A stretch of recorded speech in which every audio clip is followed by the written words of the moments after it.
though? Welcome back to the Woodward Heavyweights. I'm your boy Eazy, joined by my man Spin Mo Rats. What up, though? How you doing, young bud? Sus to the TD booth. I'm feeling saucy. Why, you can hear it? No. Oh. You were just calling people Bud earlier. Oh, so yeah, I know. I'm call you Bud. I was on the Caller Poppy podcast today, and Caller Poppy always pours a little drinky drink, and feeling saucy, you know? Forgot to mute my computer again, second day in a row. Yeah, I do that all the time, too. You interrupted me before I got to introduce this music playing, and there's a reason. Because our guy, Flannel Sam, back around to his... Flannel. Dude, shout out to Flannel Sam. Shout out. I tuned into BD today on my way in. Just to hear Flannel Sam roasting, I think it was you and Neil. Maybe it might have just been Neil. Tom Brady, Peyton Manning situation. Yeah, he was going after Tom Brady, being the legend killer that he is. It's someone, I think it was Neil, that had like 3 names to like Peyton Manning. Then Flannel went on like a 7-name tangent. Savage. Hey guys, welcome to Tim the Toolman Taylor. I'm the neighbor. The hell is this, Chris? Damn. We got a big show for you guys. I want to mention, too, I named him here today. If you guys didn't already know, the king of Detroit Lions content YouTube. I got to say, my man, DoseOfDion, joined the show at 5:30. Cannot wait. Oh, yeah. Because I know he's got all the updates, man. Everything. This kid, I don't even know how he does it. And I want to ask him, but I don't want to, like... A magician never reveals his secrets. True. True. Like The Prestige. What's that? It's a movie. It's a really good movie. Perhaps a bullet catch or a water escape. It's with Christian Bale and Wolverine. What's his name? Hugh Jackman. Huge Ackman, dude. Yeah. Huge Ackman, dude. Can you confirm, Flannel Sam? Have you seen that movie? I have not, but it was one of those movies that was... I didn't see it in film class, but the other film class that my instructor was teaching was watching it. I've heard good things about it. It's on my list. I haven't seen it. Spencer, you say it's good? Very good. Awesome. I'll have to check it out. Very good movie. We'll take his word for it. By the way, speaking of magicians, I don't want to tell you that I'm psychic or Spinny and I are psychic, but it's like a fish. But our boy Malcolm's getting that love. That's what I'm saying, man. You know, May 1st, the following day, I think Monday or Tuesday after the draft. Yeah. You know, we hit the Woodward Heavyweights podcast as we did in Studio B. Had a special guest, Scott Bischoff, on, and we're like, yo, how this guy fall to the 6th round? Yeah. You put on the tape, it just makes no sense. We saw it. He was a tackling machine. He was always around the ball. He was making big plays, blowing dudes up. As you say, introducing them to the dirt. Yes. And that's literally what we saw. We saw him on tape. We said, like, this guy is like everything you like out of Nakobe Dean, you get in Malcolm Rodriguez. Yes. Like, he's fast to the ball. He's cerebral. He knows the position. He's a former defensive back, former quarterback, so he knows football. He knows schemes. He can dissect offenses like that. So it's good to see, and the man's getting love.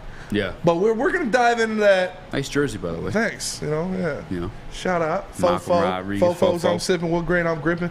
But, you know, it's a lot of stuff. We are going to get into that with DoseOfDion. We're gonna see if he's all aboard the Malcolm hype train like we are.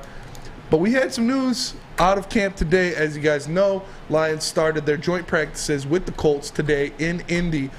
And Funches got hurt. We have an update from Funches and bunches of notes. From fucking Funches, bunches of oats, as Dan Campbell says. We have an update from a Detroit Lions beat reporter about Funches that Sus can throw up real fast. And here it is from Jeremy Reisman saying, trainers tending to Devin Funches appears to be in a lot of pain, right arm and shoulder area. He's leaving practice. So that was from Jeremy Reisman, who is in Indy watching the camp at the joint practice. And that's tough to hear, man. You never want to hear something like that. As a guy who's trying to make a comeback in his home city, you know, Michigan guy, Detroit guy, trying to crack a roster spot. Looked like he already did after just that first performance in the first preseason game. We saw him with the great touchdown catch in the fade route. We saw him hurdle over a guy, looking very well. And he goes down at practice today. We don't know the extent of the injury, but if he's being attended like that, helped off the field, that is never a good sign. Not a good sign. On an up note, though, Big V was back at camp today. Yes, Big V is back at camp. Got updated on that one. Seemed like there was some muscle spasms he was dealing with. Held them out. But the Funches stuff, It hurts because I was like rooting for him. You know what I'm saying? It was like his comeback. Him to this team. I think he's getting a couple of actual first team reps. Which is wild. And I assume that's just red zone work. You know what I'm saying? The dude's a specimen. Actually, Flynn, Sam, you're a Michigan fan. How are you feeling about the Funchess stuff? I haven't got to hear your take on this. I mean, the Funchess stuff is interesting because on one hand, I kind of see him as the Lions don't really need him, but at the same time, he could be a decent backup tight end. But I'm not even going to lie. After seeing that preseason game, he looked damn good. He looked athletic as hell. And I thought to myself after that one, he definitely is going to be the second-string tight end over Brock Wright, of course. Mm-hmm. So if he goes down, especially like you guys said, he's kind of attempting a comeback in Detroit. He played at Michigan. Yeah, it'd be sad, man. Especially because he's proven he was pretty good in Carolina, so he could be a piece. But if it's serious, just a sad story. Yeah, and I'm not trying to like overhype or like pour Kool-Aid in anybody's drink when I'm like telling you guys the Funchess may make it. I'm not even like a Michigan fan myself. I'm more of a Sparty, but he's a red zone threat. Absolutely. I remember back to like I said Joseph Fourier a couple of days ago. Joseph Fourier, pure red zone threat. The guy would come in, I think he had like 6 touchdowns that one year. Didn't do anything else. Didn't do a goddamn thing on the field other than score touchdowns and dance his ass off. That guy. Yeah, he would get it after the touchdowns. That's my thrusting guy. And gyrating. Yeah. All that. Yeah, Joseph Fourier. But I see him like in that role. Real quick, I got to address something in the chat because it parlays to something else that I want to speak on that we have in the prep. Shout out to our guy Cheese Nips in the chat, a.k.a. Owen Ozas, that you guys now know as full government. Talking about the Heavyweights watch party for the Eternals 2. Are you down, Spinny? Yeah, I mean, I guess. What are we gonna vlog it or like us going in and watching it? I would. I mean, it's I don't know. I only wanted to bring up Eternals as Marvel, and there's also Marvel prep on this sheet. She-Hulk 2 or She-Hulk, not She-Hulk 2. The show She-Hulk. Attorney at Law. Yeah. How you feeling about that one? I don't know, man. Looks cringe. It looks cringe. It looks real cringe. We'll see. Marvel's kind of been they've been falling off pretty hard. On a cringe kick for sure. They've been on a cringe kick. We'll see. I mean, it's probably gonna be dust. I hope it's Deuce, but Deuce. Who Deuce. Are you? Deuce. Like decent. Yeah, I know. Like Deuce. But it's probably gonna be dust. It's Deuce. I expect big cheeks. I'm not talking about the Hulk. I think it's gonna be trash, honestly. I hope it's good, but man, you could expect some big cheeks though. To be fair, I mean she's pretty big. She's a big girl. She-Hulk. Is this like lame for me to be upset at? This sounds so sexist, by the way, too. But in the commercial, there's like moments where she's like, the Hulk's training her to like use her Hulk strength, and she's like, oh, like this, and she's like throwing stuff further and like doing like stuff like stronger than the Hulk, and I'm just like, motherfucker. No, wait, did you she's see stronger than the Hulk? No, you see the actual, get that like, out of the here. full video of it? Like no. he barely tosses it, the rock, and then she throws the rock further, and he looks at her and just like chucks a rock into orbit. Okay, they redid it. Yeah. So you had to fix that. Well, no, that's the only part I've seen. There's like 2 versions of it because I remember there's another one too that came out like really cartoony. We're nerds, by the way. Yeah. Welcome to the Woodward Heavyweights. We're big Marvel guys, not so much DC, but we're gonna try. I love check DC. It out. Speak for yourself. We love DC Comics. Yeah. But I'm talking about like just. I mean, I like the Batman. I like Joker. I liked the Snyder cut. Yeah. It was all really good. That's fair. Marvel killing it though. Mm-hmm. For sure. Not lately. Still. I walked Strange. It was kind of meh. What? The new Strange. I still haven't seen the new Thor. Took you a long time. I still haven't seen the new Thor either. Yeah. Obviously, Eternals was buns. I don't think it was buns. I think it just was. You know what I'm saying? I know like super amazing movie or super bad movie. Yeah. But we shall see. Oh, and Cheese Nips in the chat, noted Austin Meadows hater, says Austin Meadows' rehab assignment did not go well. They are reevaluating him. So that sucks. I mean, it doesn't really matter. Yeah. The Tigers season is over. Kerry Carpenter looks pretty good. Came in. He's hit 2 home runs, 2 straight games. Maybe that's a guy that we can add to this lineup in the future. Be a reliable bat. He was the league leader in the minors in home runs when we brought him up. So hopefully he can keep that pop going and hit some more home runs. But so depressing. Not yet. It's not even like a. It's very depressing. Yeah. Very depressing. And I generally don't care to talk about baseball just because I think it is what it is. Baseball is not like a exhilarating sport. Baseball's mid. Yeah, baseball's mid as fuck. But let alone the Tigers, just like depressed and they just bad, awful. Really bad. And the worst part is that we had like high hopes for them this year. As seeing what they did last year, where they overperformed, seeing them add pieces that should have made the team better, in Javier Baez and, Erod, who is in Aruba or being counsel to Brittany Griner. Nobody knows where the hell Erod is. He's not even So wild, bro. talking to ownership or anything. So I know baseball contracts are guaranteed. Are they still guaranteed in that case? I where the guy have just no idea, man. goes AWOL? Like, Flannel, Well, I think they're trying to void it because he's not honoring the contract. He's just going AWOL. I mean, have you ever even heard of such a thing as what's happening with Eduardo Rodriguez this year? I haven't.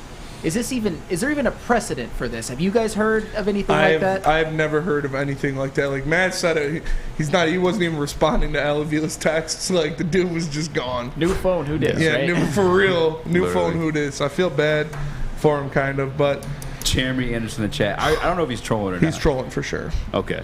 Tiger season's not over. Not mathematically. Not mathematically. They gotta be mathematically limited at No, this they're point. not. That's wild. Yeah. That's sad. But Matt's dropped this off. Something we can wrap on for a little bit. What is it? It is a list of the, according to Cody Benjamin of that CBS guy. Sports. Cody, the 16-year-old. Cody Benjamin of CBS Sports. Yeah. The ranking the 2022 NFL divisions by their quarterbacks. Where do you think the NFC North lands? He's ranking the divisions by Their quarterbacks. Probably towards the bottom, second to last. You would think so. Yeah. The NFC North is third in this list. First, we have obviously the AFC West. They have 4 Pro Bowlers in that division with Herbert, Mahomes, Russell Wilson, and Derek Carr. Second, they've got the AFC North, where they have Joe Burrow, Lamar Jackson, Mitch Turdbergler, and Jacoby Brissett. And then third, check it in, is the NFC North with A-Rod, who I have to assume tips the scales a lot. Yeah. Kirk Cousins, Justin Fields, and Jared Goff. And looking at it, like, Well, what else? Keep going. well, Yeah, fourth is AFC East, Josh Allen, Mac Jones, Tua, and Zach Wilson. Fifth is NFC West, Matt Stafford, Kyler Murray, Trey Lance, Geno Smith. We ranked over the NFC West? We are third. This kid, this is the same guy. I don't remember what the article was, but maybe it was like the head coach rankings. He had Dan Campbell like 28 or something like that. That's the same kid. Yeah. This dude's wild. It's pretty crazy when you think about it. Last is the NFC South Quarterbacks? with Tom Brady, Baker Mayfield, Jameis Winston, and Marcus Mariota. I don't know about that one. This is pretty wild. All right. I'm done reading shit from this kid. What the fuck? How the fuck? How are we third? I obviously want to root for us. I can see Aaron Rodgers tipping the scales, but you have one division that has Tom Brady, Baker Mayfield, who has won a playoff game. Say what you want about how you feel about him. Flannel, I don't fucking know. Do you think is Baker Mayfield better than Kirk Cousins? This kid. Huh? Is Baker Mayfield better than Kirk Cousins? No. No. No, he's not. Is he better than Jared Goff? No. That's close. Is Jameis better than either of them? No. No. So, I mean, That's fair. it's kind of reasonable. But I'm just trying to think, how are we third?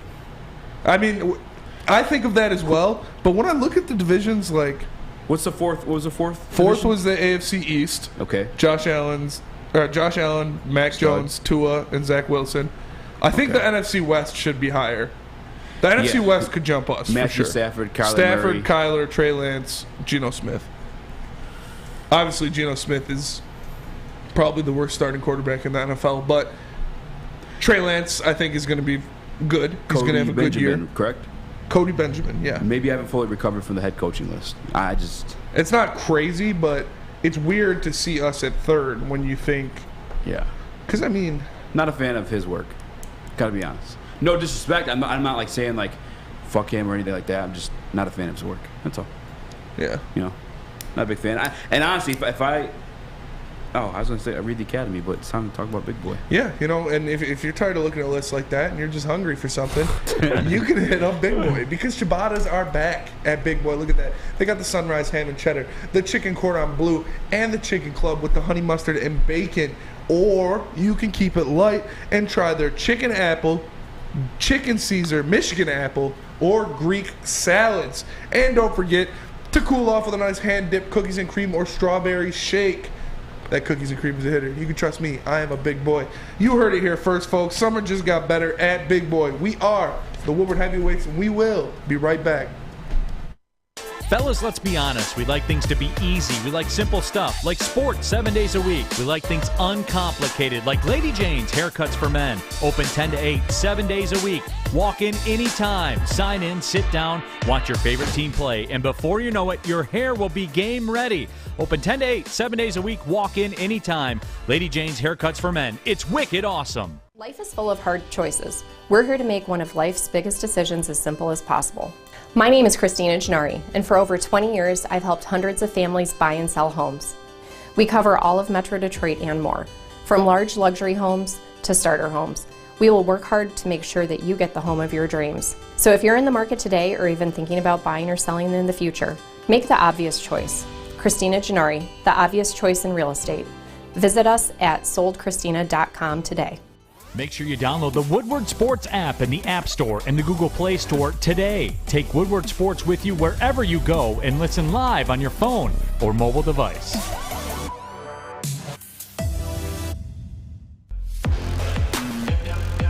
What up, though? Welcome back to the Woodward Heavyweights. I'm your boy Eazy, joined by my man Spin More. What up, though? We got Young Sus in the TD booth doing his team. My man Flannel Sam in the ones and twos. Shout out. Appreciate you. That's why we got the tunes in, man. Sam Flannel. Yes, sir. DeAndre Swift. Yes. I heard there's another station around here crying about the stuff that took place on Hard Knocks last night. Yeah, we have it in the prep. Yes, sir. Tough love. A little bit of tough love. Some tough love from Deuce Staley. Mm-hmm. Like it, love it, or hate it? I love it, man. I love it. You need that kind of stuff. We have, we have another quote about Swift and what they expect out of Swift under the tutelage of Deuce Staley, and I expect similar results. As you can see here, Tim Twentyman, great Lions insider, says the Lions running back DeAndre Swift said his goal for this year is to rush for 1,000 yards and have 1,000 yards receiving. He said with Deuce Staley coaching him, he thinks he can reach both marks, which would be a very impressive season. Obviously, I think Christian McCaffrey is the only person who do that in the past 5, 6, 7 years. I don't even know, but that is something that can happen, and that is something that you need coaching to accomplish. You need a guy in your corner, and Deuce Staley is not yelling at him to hurt his feelings. He is coaching him. This is an assistant head coach doing what he needs to do to get his guys ready. Like that's Deuce Staley being Deuce Staley. I'm not mad at him at all. He's being 100. He didn't pad him for getting the touchdown in preseason. He showed him, hey, if you would have stayed inside, there was a gaping hole there that you could fill. And so that's a lot of stuff that I like to see, is where he's not ripping into him. He's not making the guy cry. He is a former NFL running back talking to a current NFL running back about what he needs to do to get better, to achieve these goals that he has for himself. Deuce Staley himself said he thinks Swift can be the best running back in the league. I wouldn't go that far, but I think he can accomplish great things under the tutelage of Deuce Staley. And tough love is tough love. These are grown men. You don't need to coddle them. Oh, great run there, Swifty. You did great. Good job. No, you need to do the right things. We have the tape. Here's what could have happened if you made the right play. Learn from it. Get better. He's not getting hurt. He's not getting butthurt about this thing. I guarantee DeAndre Swift likes that. DeAndre Swift is just a mild-mannered guy. He's just a guy that's not going to go out and scream in someone's face or do anything like that. So he just sits back, he listens to his coaches, and he's going to get better. I'm fine with it. Flannel Sam. I like it, love it, or hate it? I like it. I don't know if I'm going to say I love it, but I do like it. On one hand, he did have 4 carries for 20 yards and a touchdown in his preseason drive, which is really, really good. But on the other hand, it was preseason. If there's anything if there's any time to clean up some things and have Deuce Staley maybe nitpick a little bit, but point out some things that DeAndre Swift could do better, it's preseason. And Deuce Staley was a pretty damn good running back in his day too, and he was one of those that was very tough in between the tackles. And he recognizes that DeAndre Swift, that is kind of an element from his game that is lacking, I should say. He's a little bit more finesse, and he understands that if DeAndre Swift can hit the holes a little bit harder, use his vision, that could be one of the next steps, especially running behind this line. The holes will be there. DeAndre Swift just has to hit them. Pause. But anywho, yeah, I like it. It's hard coaching. One of my takeaways from last night's episode of Hard Knocks is that DeAndre Swift is getting high-level coaching from Deuce Staley, and that is one of the things I was wanting to see, how he responds to the coaches, how he is coached, because that's going to be critical if he wants to reach the goals that I personally have set for him. Yes. So, and even the ones he just said, 1,000 yards rushing and receiving, that would be phenomenal. I don't think he'll get the receiving because there's just only one ball. But the 1,000 yards rushing, he has to get it if he plays a full season. 100%. I'm with you. That's where I'm at. I'm going to like it. And it does depend on how he responds to it, because everyone's different. You can't necessarily coach everybody the same. Although that is how you coach, and they are grown men. You're allowed to be critical, but again, some people respond differently. And that's just how you have to be as a coach, as a leader, as a manager, anything like that. I don't know Swift personally. I don't know how he responds to these things, but it is preseason football, and you do got to be disciplined. He did score a touchdown, but it's a zone defense. Yes. You know what I'm saying? It's not – this isn't like it wasn't a real scheme defense to stop DeAndre Swift in that red zone. You know what I'm saying? As we heard in Colts practice, which Colts have a much better defense than the Atlanta Falcons. Yes. But it's a little bit of a stalemate I heard today at practice, in that joint practice today. So you got to be disciplined at the end of the day, and he's just doing his damn job. He is. 100%. You got to be disciplined to your gaps, to your holes. You got to hit them to score the touchdowns. Like it is what it is at that point. Is he a little bit of tough love? I mean, that's just how Deuce is. Again, I don't know how Swift is responding to it necessarily. In his face, you can tell he's annoyed, but you don't know that on that clip, whatever, during Hard Knocks. You can tell he was annoyed during that, but I don't know if he's annoyed at himself or annoyed at, hey, come on, coach, just scored a touchdown. I'm not trying to hear that right now. But again, he's just doing his damn job. And for DeAndre Swift especially, the running back position, they're used and abused. Yes. We saw it last year with Craig Reynolds as an example. Turned out, burned out. You know what I'm saying? They're used and abused, man. And he's coming up on a contract year where he's going to want to make some money coming up here soon. I feel like now is the time to listen. And again, like you said, he spoke to him. And now it's out publicly, too. I don't know if he had those conversations with him one-on-one. I'm sure he has. Yeah. But just to see the coach having that conversation outside the room with him, then he definitely knows, okay, Coach Staley believes in me for real. You know what I'm saying? This isn't just this bullshit he's feeding me to gas me up. He's in the running backs room or the offensive room, and he's saying the same things. I think this kid can be special. I think the fact this Hard Knock stuff's coming out for him to see that is a little bit of a motivating factor in itself. But he just wants Swift to be great at the end of the day. Like it or love it.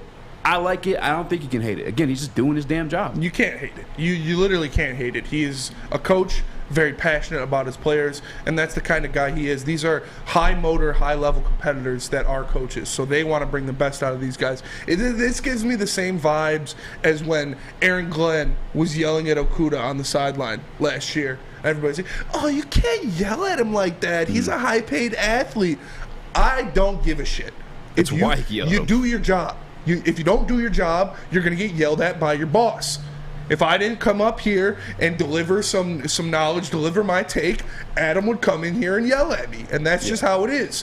These guys are competitors. And this is different than having Matt Patricia or Jim Bob Cooter yell in your face. This is a former NFL running back who knows the game, who knows these situations, who knows what you have to do to succeed, telling you, listen, this is what you got to do. You got to hit the hole. You got to use the strength of your offensive line and not bounce it out every play. I'm 100% here for it. That is a motivating factor. It's him trying to bring the best out of a guy in DeAndre Swift. Yeah. I love it. I'm here for it. You need that competition. You need that fire. And even all that to the point where, like, you get yelled at by your boss. This is football, bro. This isn't even like a regular job. Like, it's an aggressive sport. I call it the battlefield because it's a battlefield out there, dog. Like, you got to have some dog in you. I saw something I loved at a Hard Knocks last night. And it was Aiden Hutchinson pushing my man off him, telling him, like, get the F off me. I'm saying, like, we see Aiden in the camera. He's smiling. He see the Dibble's, oh, yeah, I just love football, blah, blah. But on the field, you need that dog in you. Yeah. You got to hit a switch. It's a contact sport. It's a collision sport. You know what I'm saying? Yes, it's coached differently. You lead differently because it's a war. Yeah. Now, I know you're not a big football guy, Sus, but I know you know sports. I know you know coaching. What was your take on it? Did you get to watch the Hard Knocks last night? Yeah, I actually didn't finish it, but I made it through that part. And I thought that was just excellent coaching. I thought it was honest. It was sincere.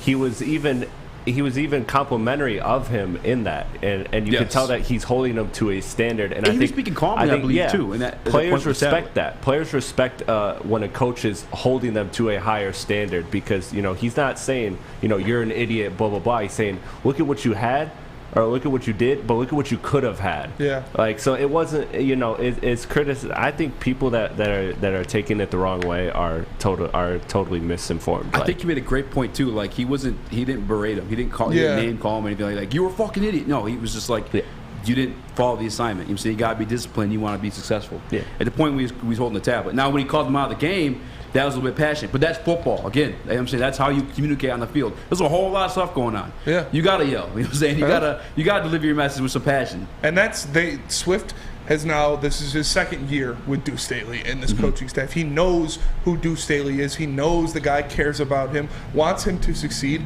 and knows what type of person he is. So, again, he's not yelling at him, like you said, calling him names to hurt his feelings. He's doing it to motivate the guy. He's doing it to show him that like Sus said, hold you to a higher standard than other players. I expect you to do the right thing every time. Yeah. And you need to do that in football. Every player needs to do the right thing to work. If one player does the wrong thing on any given play, it'll break down. So you need these guys to do that and to execute. This is the first preseason game of the year. They're playing against the Falcons. And like Chris Bogus, shout out Sibo, said in the chat, he's not going to get another snap in the preseason. So you can't be fluffing him because he got a touchdown in the preseason. You need to point out what he did wrong. So in the future, in real live games, in the regular season, when it actually matters, he knows what to do and what decisions to make. And real quick, too, because I got to pay some bills. We got to take care of some house cleaning. But, God damn, the Swifty looked fast last night. He did. I see him, like, he got the ball, and like, he hesitated. And then the legs got the pattern, gone. You know what I'm saying? Like, this is crazy. There's a defender right there in front of him. And he just had time to like decide like what he wanted to do, and just next thing you know, into the end zone. That's leading the NFC in rushing yards kind of speed, if you ask me. Hey, I'm just saying. Just say it. Sam, if that happens, I'm gonna buy you a flannel. Like if that happens, I'll buy you a flannel. And you know that's the best gift you can give to me. So I'm gonna hold you to that, Spencer. All right.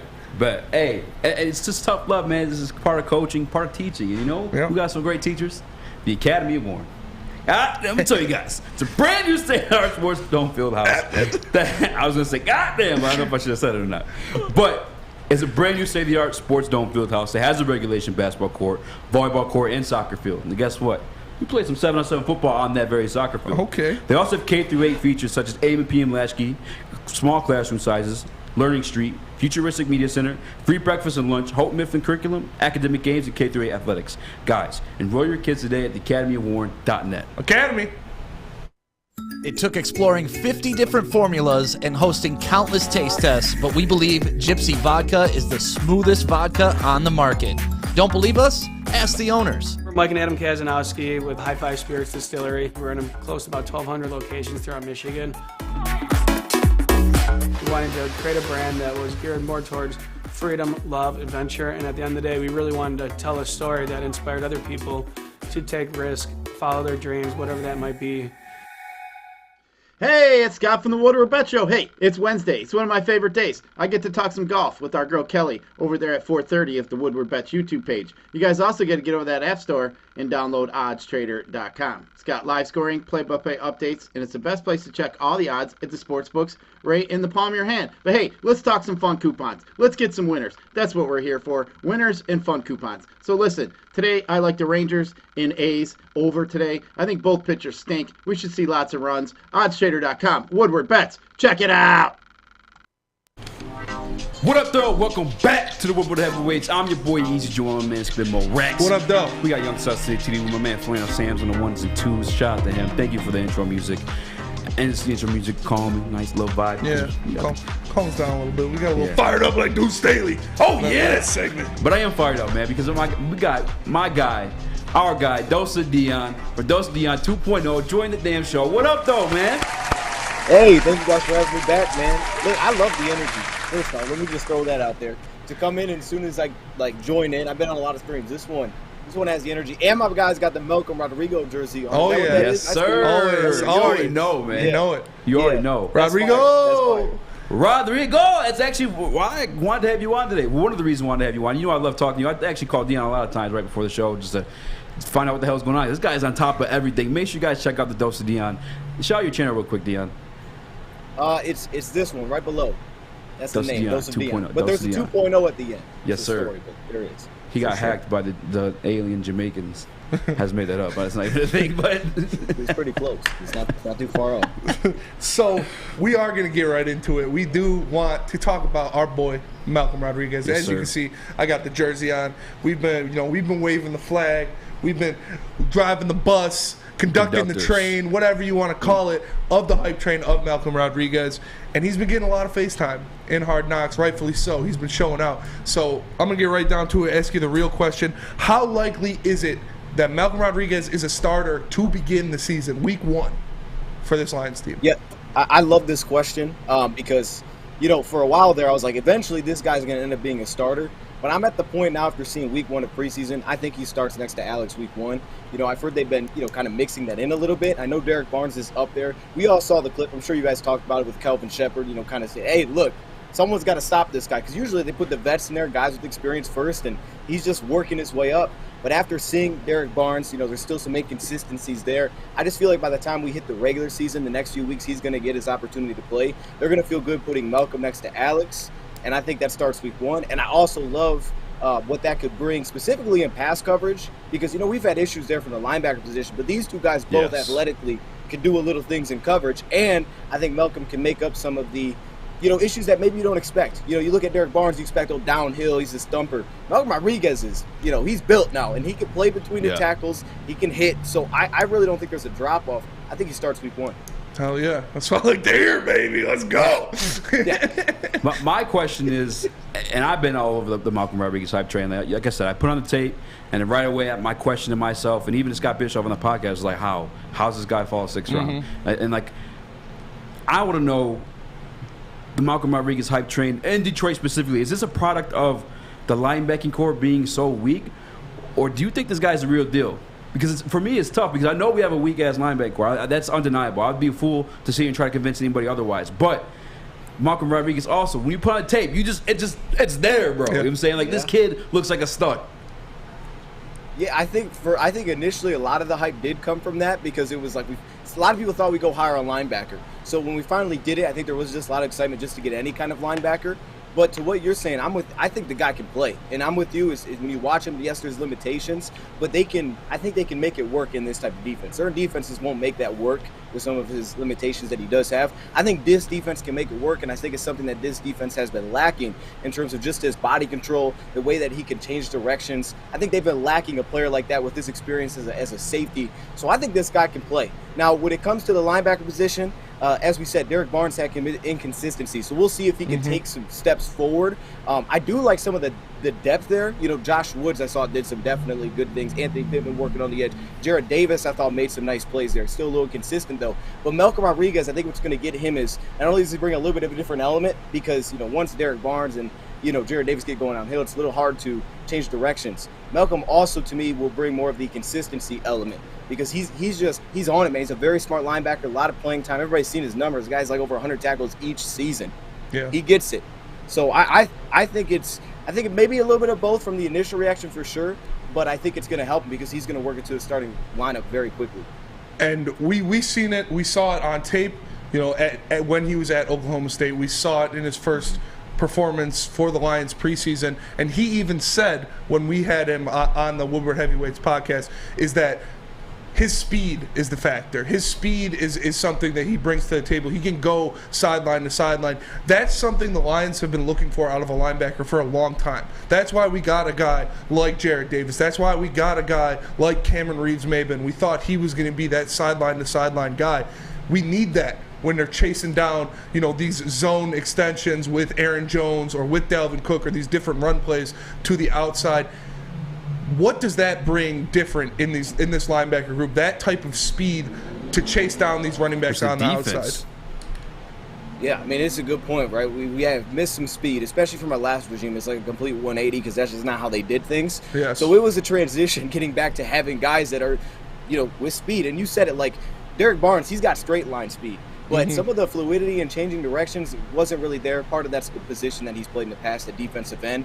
A little bit of the same thing with Jared Davis, more of a straight line kind of guy, even though I thought he looked a little bit better in zone. But that's the thing. I think also being lower to the ground, almost like a running back, just that ability to change direction is going to be huge because he can play away from the ball, he can play away from the play and track things down, like you said, with that straight line speed. It also helps him in coverage. I mean, matchups are going to be an issue at times, but when you're just talking about dropping into zone coverage and all the things the Lions like to mix up there, he absolutely has it. I think he's got like the entire athletic package just in a smaller body, but that doesn't necessarily hurt him because he's very strong, and I think his change of direction is through the roof. So, I mean, I like him. I'm with you. And the wingspan does show up. I will throw that out there. The wingspan does show up a little bit. I think the lack of length shows some issues. You know, I mean, Dan Campbell say he's got to be perfect. I don't know if he's got to be perfect, but he definitely, you know, there are issues. And even though Oklahoma State, where he would just miss tackles because he wouldn't, you know, get all the way there. So that will show up.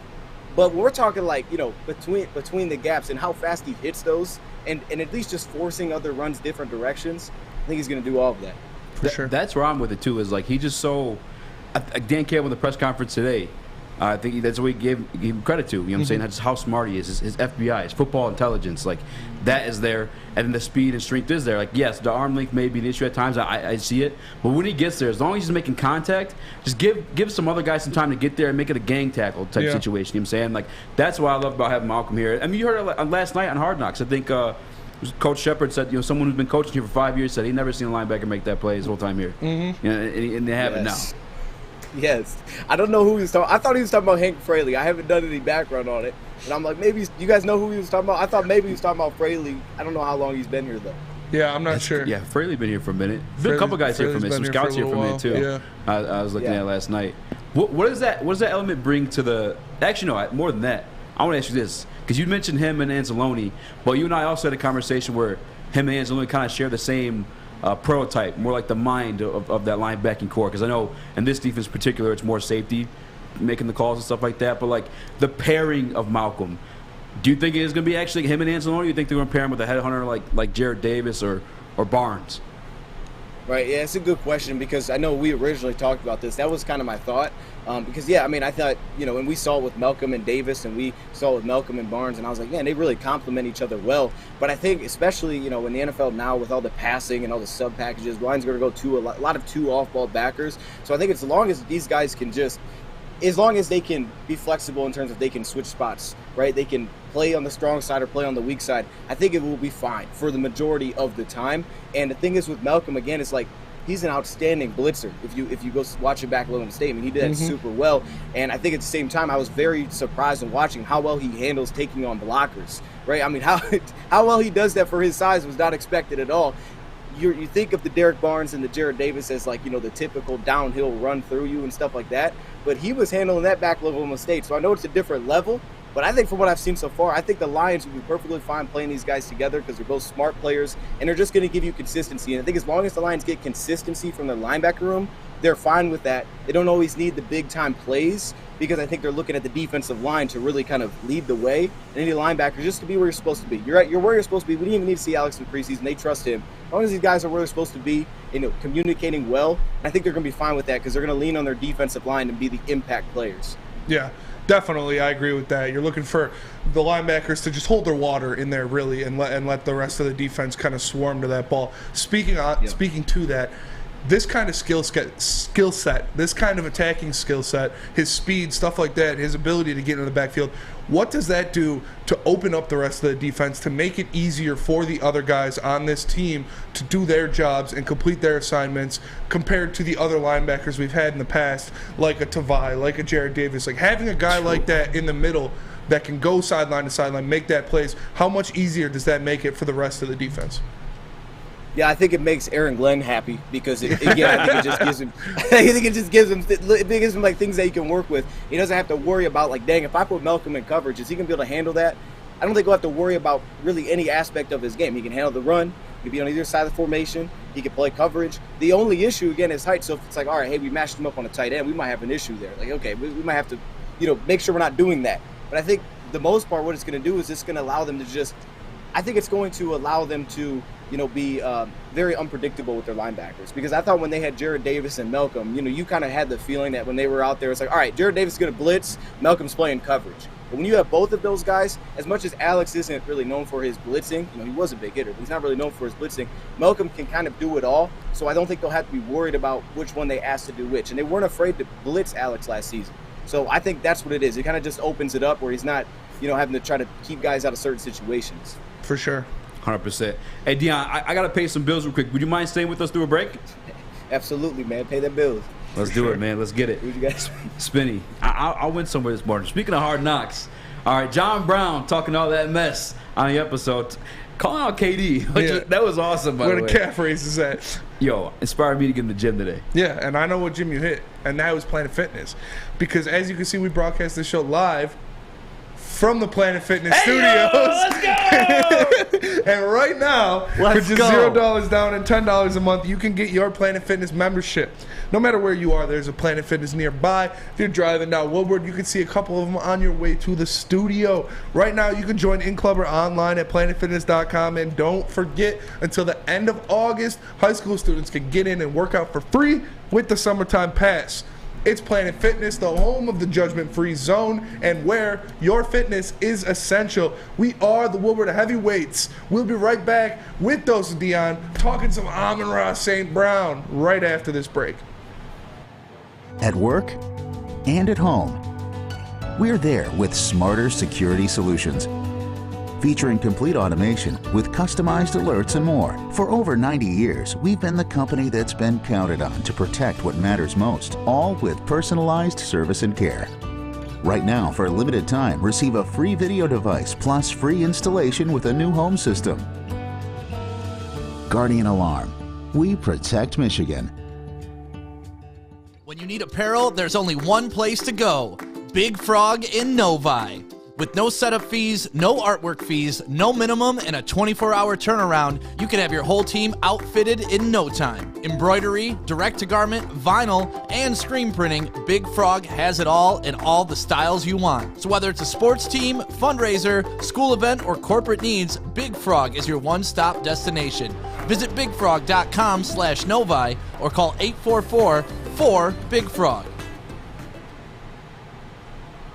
As you guys know, a lot of the Detroit sports teams are in a bit of a rebuild. And my guy Brad Holmes is, exceedingly doing well, man. Making things go speed along. And I think he might have called our friends at Alta Equipment. You want to know why? Because our friends at Alta Equipment know that when it comes to getting your job completed on budget, on schedule, uptime matters. That's why Alta Equipment is partnered with the biggest names in construction. With the most diverse rental fleet in Michigan, there's nothing your project can throw you that Alta can't handle. Make sure you guys give them a call today at 844-GO-TO-ALTA today. Again, that's 844-GO-TO-ALTA today. Alta Equipment, where uptime matters.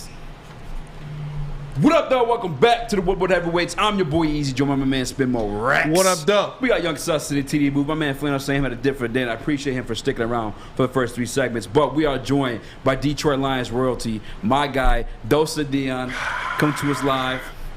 DoseOfDion Studios. I don't know what to do. I don't know what to do with my hands, man. I don't know. What do I do with my hands? What do I do?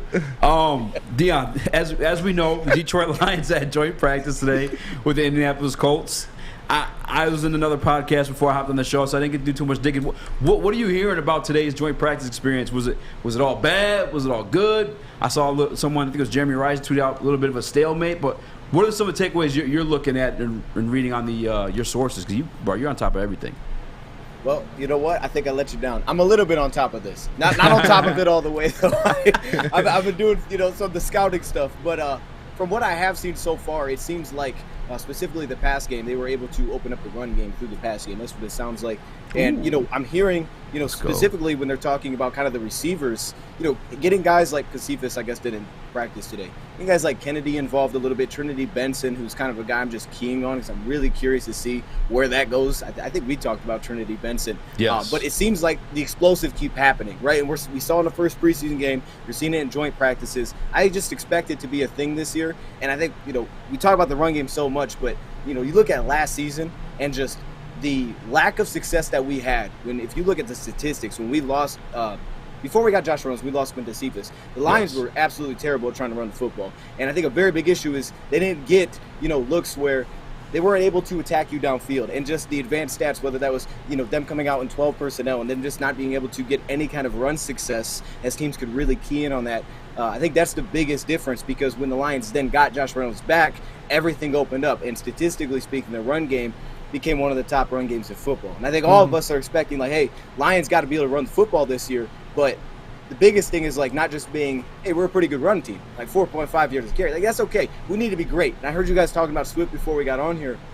That's where we got to get to. With this running back room, with this offensive line, there's no reason we're not one of the top rushing attacks, and we should be known for that coming into the season. So to hear the pass game was kind of able to open it up, I obviously didn't get to see it, but it does make me think that the Lions were getting those explosive plays to kind of break things loose a little bit, and I just love where that's going. That's going to be fun to watch. Speaking of those explosive plays in that Lions pass game, especially down the field passing, we know that's kind of the criticism of Jared Goff, is that he is not elite at throwing the ball down the field or making those kind of big chunk plays that you see a lot of great quarterbacks making, a la Russell Wilson, Patrick Mahomes, Josh Allen, these different crazy passes, even Matthew Stafford. We brought in weapons to help him do that. We brought in a guy like DJ Chark. We drafted Jameson Williams, who we hope to see around week 6, hopefully sometime this year. How sooner confident are you that Jared Goff will be able to unlock that part of the Lions offense with some deep shots down the field? I'm not talking about airing it out every play like Matt Stafford Lions, but taking your spots and connecting on those throws down the field. So I think I've heard that this is the group that doesn't really believe in Goff that much. Yeah. So this is something we need to discuss right here, because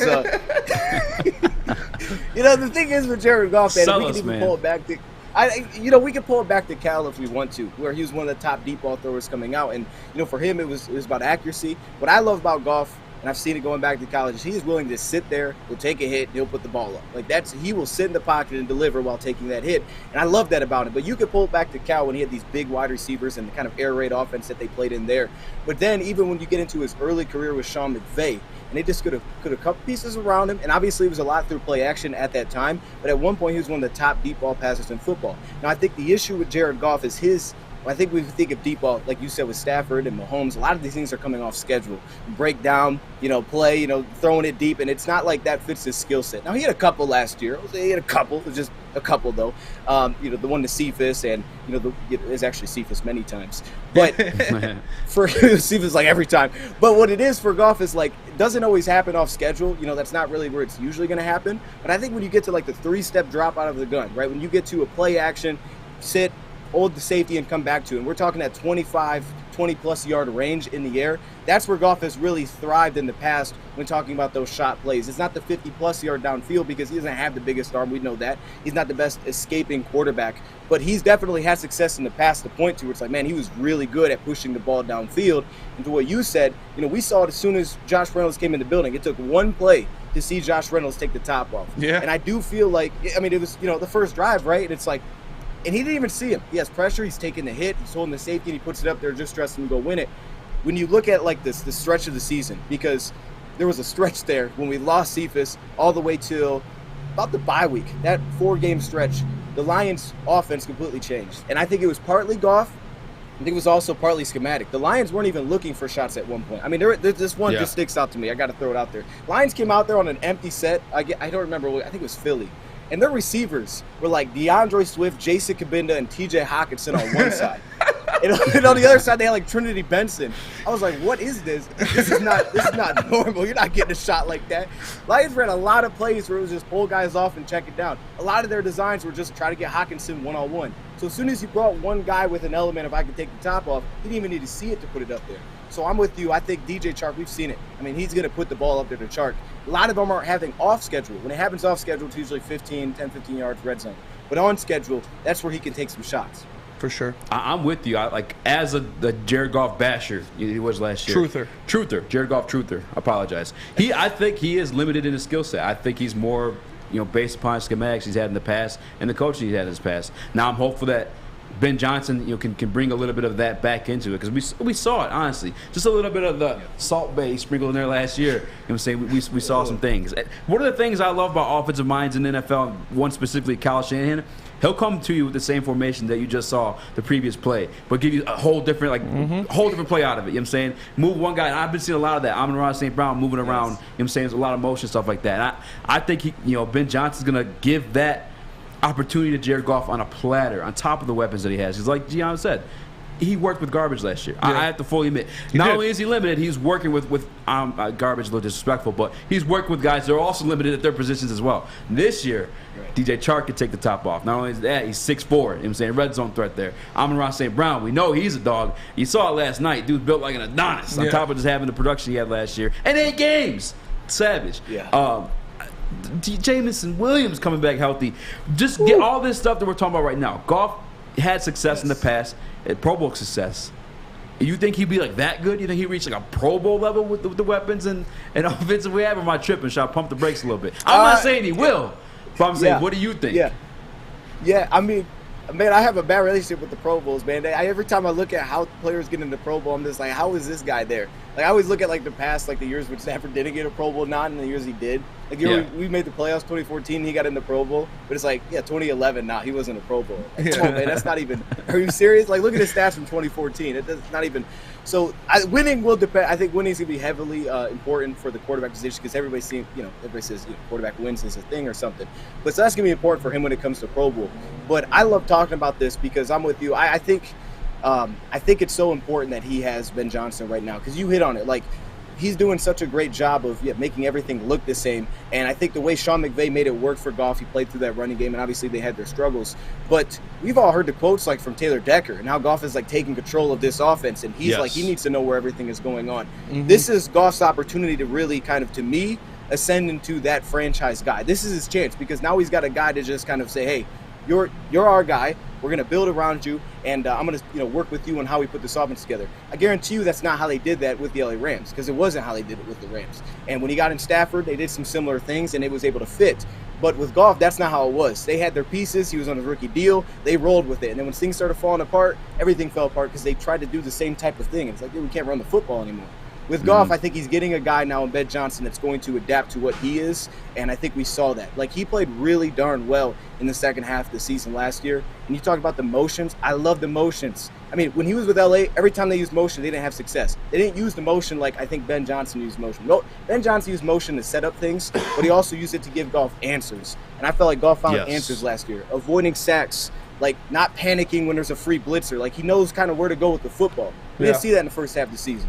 So I'm excited for this. I think these two will work together, and I think Goff will have a really good season. So Pro Bowl level, yes. Will he make the Pro Bowl? Probably not, because you know how it is. It's just Pro Bowl. It's true. I want to touch on a little bit about Goff's leadership in this offense. We hear that all the time. You hear it, like you said, from Taylor Decker saying this guy is being more of the leader. We heard it from DJ Chark saying, I can go up to JG and ask him about my assignment, and it's just like talking to Ben Johnson or Coach Randall L. He is now in a full year and a half almost of Ben Johnson's offense. He had the full offseason of Ben Johnson installing this offense. I'm sure they were in close contact most days, breaking down what's going on. Do you see him having more freedom on the line, making calls, hitting those hot routes, those Omahas, whatever they're going to do to make those audibles? Can you see Jared Goff making those calls and switching up the plays at the line and putting his offense in situations to succeed based on what he reads out of the defense and what he sees on the field? I loved it. That was great. That would throw me off for sure. I'll be like, what's happening? We should just do that. Just have everybody start doing that before we start dancing. Yeah, like, what is the defense going to do with that? Like, come on, man. That'd be great. That'd be amazing. I think it's a good question. It's tough to know for sure, because every offense goes differently. Every offense runs differently. But I thought the biggest thing was we got results, and that was huge. So I don't know exactly what Goff is all doing on the field, but I can tell you that there were clear indicators of like, okay, hey, look, this is our man beater. This is our zone beater. Maybe it was half the field. And we'd have ways to attack certain things based on what the motion or what the movement would be pre-snap. Now, when it comes to, adjusting things on the fly, I'm a little curious to see how that goes, but I can tell you at least, like, just having an answer when he snaps the football, kind of knowing where to get the ball to based on look that he sees by the defense pre-snap, I think is huge. The adjustments, I guess we'll see. I don't know how often they're going to change plays at the line. I don't know if that's going to be very often. I know they always do like they'll come out and gun and then they'll switch to single back, but I don't think that's like an adjustment. I think they just do it. Or maybe he's like, oh, there's not enough guys, let me go quarterback sneak. We did that, it failed, so I shouldn't have brought that up. But yeah, I don't know. That's a tough one. But if we bring out the dance moves, then that'd be amazing. Hey, honestly, you distract the defense. It made them completely forget everything it's supposed to be paying attention to. I should coach them. Hey, I got to ask you this one, just because it's trending all throughout Detroit Lions fandom and Twitter and YouTube. I'm sure you've seen in your chat. I'm sure you've talked about this. I haven't got to get your take on it. Roquan Smith. All right, he's on the trade market. He's within the division. I don't think it's like a reality situation where it's going to happen. I don't think we can even afford to re-sign him if the trade did happen, partly because of Jared Goff. But what are your thoughts on it? You know what I'm saying? Like, is it something you wish the team or want the team to explore? And, like, the reality of the situation, too. Like, if they really wanted to, is it worth it? At $20 million, I think he's probably going to re-sign to, somewhere around that. Yeah, I started – so I got a lot of people coming at me for this because I always do my show with Rad, and, Rad is all about the linebackers, and we need this linebacker. And I was at the time I originally heard about this, I was like, no, I wouldn't do it. And now people think I don't think linebackers important or something. Like, it's crazy, man. But to the Goff, let me throw a little thing about Goff there. I do like his contract financial situation, though, by the way, because I do like it. Because I think going forward, I do, because I think going forward, when you look at just how it's going to line up, he's going to be average to below average in terms of how much he's getting paid. He's going to be getting paid for the next 2 years less than most of these quarterbacks that are now newly getting contracts. He's going to be in that range of not like the the quarterbacks that are like, hey, we bring him in for a year and they're a bridge quarterback. He'll be above that, but he won't be like above any of the guys that are really getting paid just because of the timing of his deal. So I like it for the next 2 years. And there's some flexibility around it. It's not too expensive. Roquan Smith could be making $20 million a year and Goff is looking at 30, right? So, I mean, that's just – and we're seeing guys getting paid now at receiver as much as Goff could be getting paid for the next 2 seasons, and the cap's expected to go up. But the Roquan Smith thing, it's interesting. I started to look into it. He would make our defense better, I think, for sure, because he is always on the football. A guy had 160 tackles last year, and it seems like every play he is on the ball. He absolutely can cover. Oh yeah, I mean, he's all over the place. I'm a fan of it, but I think what you see is, like the way people will grade him and things like that. It is very dependent on that defensive line, because as the defensive line struggles, the depth of tackle he's starting to give up is a lot deeper. So I think for us, like, yeah, our linebackers have some inconsistency issues, which is why I think Malcolm's going to end up starting. And I wouldn't be against it, but it is the financial situation that gives me some pause, because you're going to be paying the top off-ball backer. And I haven't come to the conclusion on whether or not I'd like to actually do that, because obviously you're resetting the market, but he's the top linebacker. Do we value that position like that? If you're going to do it, you better front load it, because guess what? All these defensive linemen and these guys are going to start getting paid. So you don't want to have all these meshing together. I'm still very hesitant. If you look at all the linebackers that have gotten paid in the past, right, like the guys that have gotten extensions, it's a very small percentage that have just made it through their contracts. Many of them had their contract terminated. The Saints had to deal with this with Quan Alexander. They paid him. They had to terminate his contract. Many of them, one of them retired. Majority of the time, they don't play through their deals, whether that's an extension or a free agent signing. So it's concerning with this position, because I don't think it's one of those most valuable positions. I mean, just remember, the Rams won a Super Bowl with UDFA and a third-round pick at linebacker. So I struggle with seeing them put that much money into an off-ball linebacker. 100%. I think if you look at the NFL right now and pick out the top offline linebackers and try to correlate that to success on the team, it's just I don't want to say it's a dying position, because every single position is important on the football field, but it's past happy league now. There's a couple that make the difference though, like Fred Warner, like Shaquille. Leonard now. He goes by Shaquille Leonard now. Missed the playoffs last year. You know what I'm saying? Like, it doesn't correlate. Because I know what you're saying. But because I have looked into this. I've started to. None of these linebackers, like you guys are saying, have really hit the cap hit yet. I mean, all of their contracts have been sort of cheap up to this point. They're going to start feeling the cap hits really starting this year. The one guy I point out that has is with the Jets. I can't think of the guy's name. He's hit his cap hit because he reset the market. And you could argue that's been an absolute failure, because one year he was hurt, next year he sat out because of COVID, and last year he wasn't very good. So it's kind of a test. I think this year's a big-time test to see where these linebackers with big habits are going to lead their team. I just thought I'd throw that in there because it's sitting right here in front of me. That's a perfect example. Roquan himself is an example. The Bears weren't like anything spectacular last year. You know what I'm saying? So I'm with you, Dion, and I appreciate you joining us today so much. Are you dropping a video tonight? Same as always? That's the plan, man. That's the plan. Lions latest, you know, hey, I already got the energy from this show, so let's go, baby. Man. Hey, listen, you're my boy. You're welcome on whenever, man. Whenever you want to come on, whenever you got something big you want to pump up, new merch, whatever. Come on, man. I love talking football with you. I learned speaking to you, man. I do too. Hey, I appreciate it. First off, you guys look good. I like that. The energy's great. The dance move. I never realized your ad is Spenmo Raps. That's fire. Yeah, that's my name That's too. creative as heck. Who does that? My dad thought of that when I was like 10 years old. I was filling out my first email. He was like, "Why not spend more Rex?" I was like, "Hey, that works." It's a strip club name, everyone.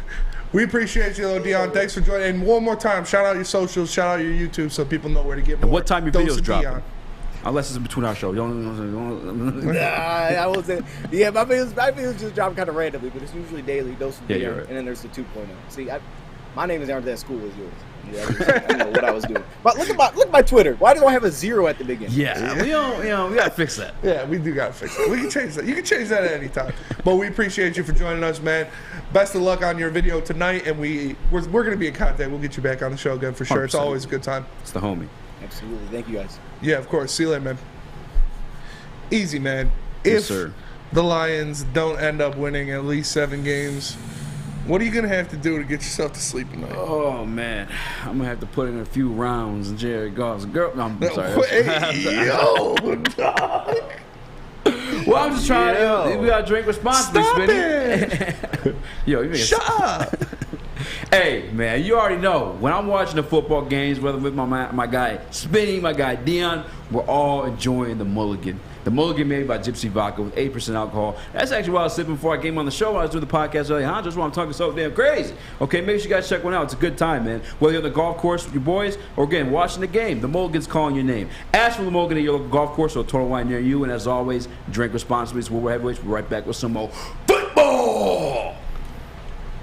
Hey, this is Mr. Kearney, Chief Academic Officer, Academy Warren.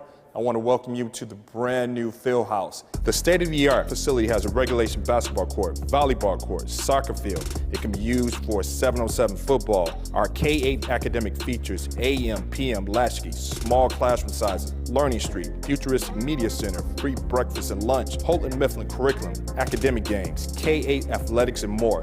Enroll today at academywarren.net. Summer salads, and dip shakes. All at Big Boy. Try a chicken club, chicken cordon bleu, or sunrise ham and cheddar. All on our grilled ciabatta bread. Or keep it light with our Michigan apple, chicken Caesar, or Greek salad. And don't forget to cool off with a frosty hand-dipped cookies and cream or strawberry shake. You heard it here first. Summer just got better. 3 NBA championships. Detroit fans were there. 11 Stanley Cups. Detroit fans were there. 4 World Series wins. Detroit fans were there. And that one Lions playoff win in 1991. Yeah, Detroit fans were there.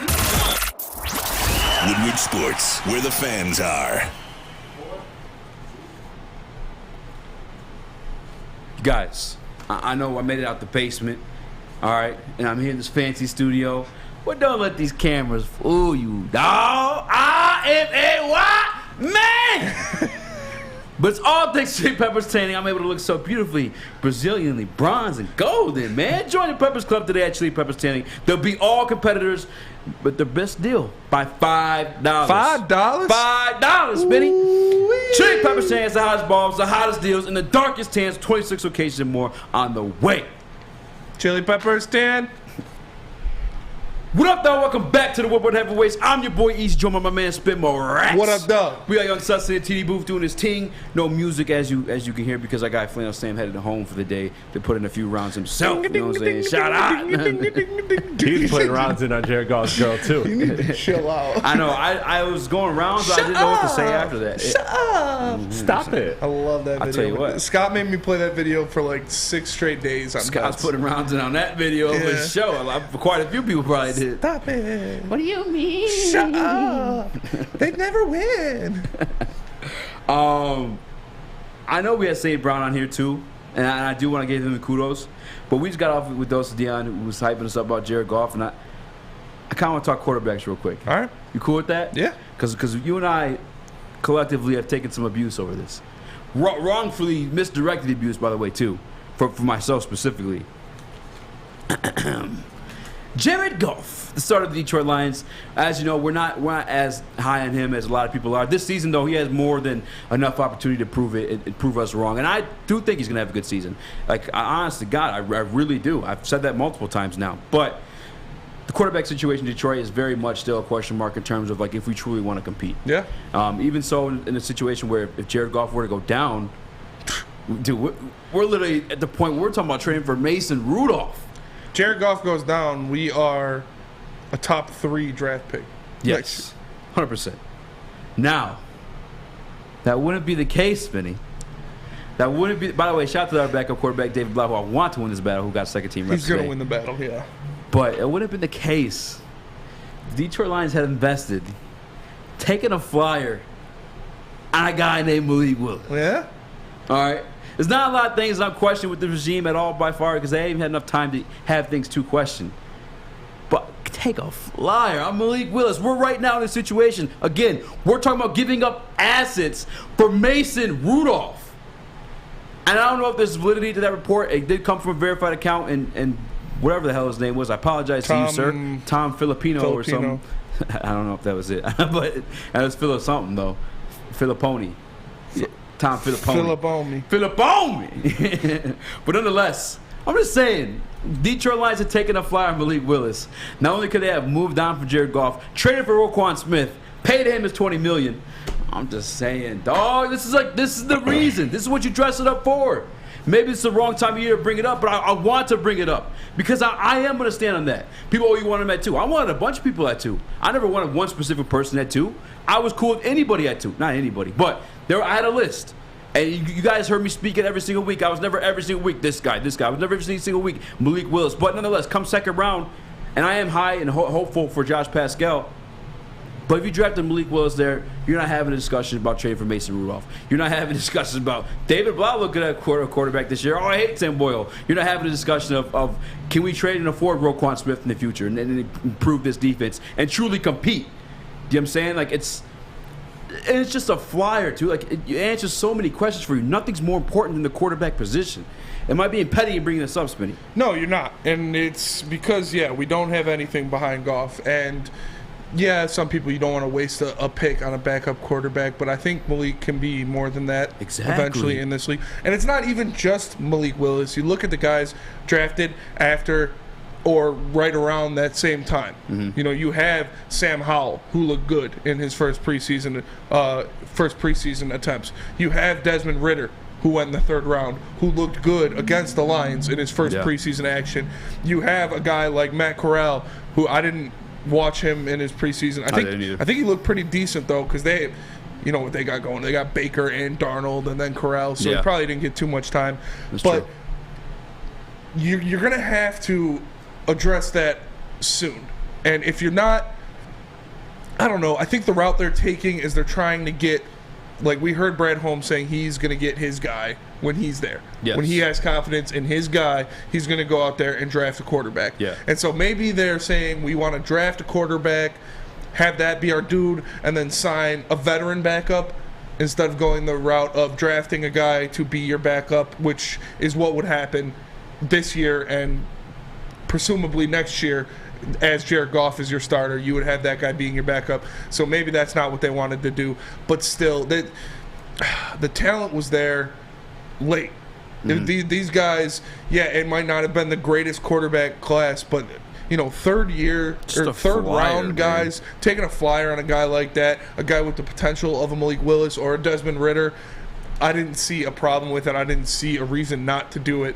They went out and they got, obviously with that second round pick, they got Josh Pascal, who I think is going to be good. I think the guy's going to be a good player. Too. I like him a lot. Yeah, but that is a position of need. It really is. Even the backups. Yeah. So I don't know. I'm not too worried about it. But we saw Malik go out there and go for 145 yards and a touchdown. He had a big throw down the field. He had a great play where he's rolling to the left, nasty sidearm, snapped it between two defenders.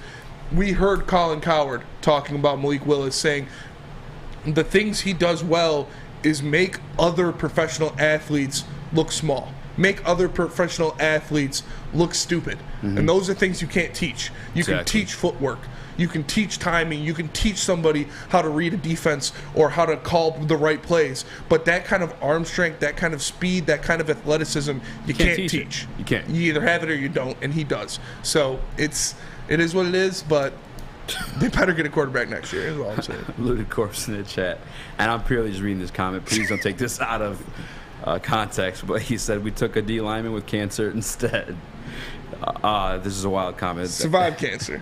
Beat cancer, 100%. And again, me too. I love Josh Pascal. I'm extremely hopeful for Josh Pascal, and I was happy with the pick. But I'm just saying, like, nothing's more important than that quarterback position.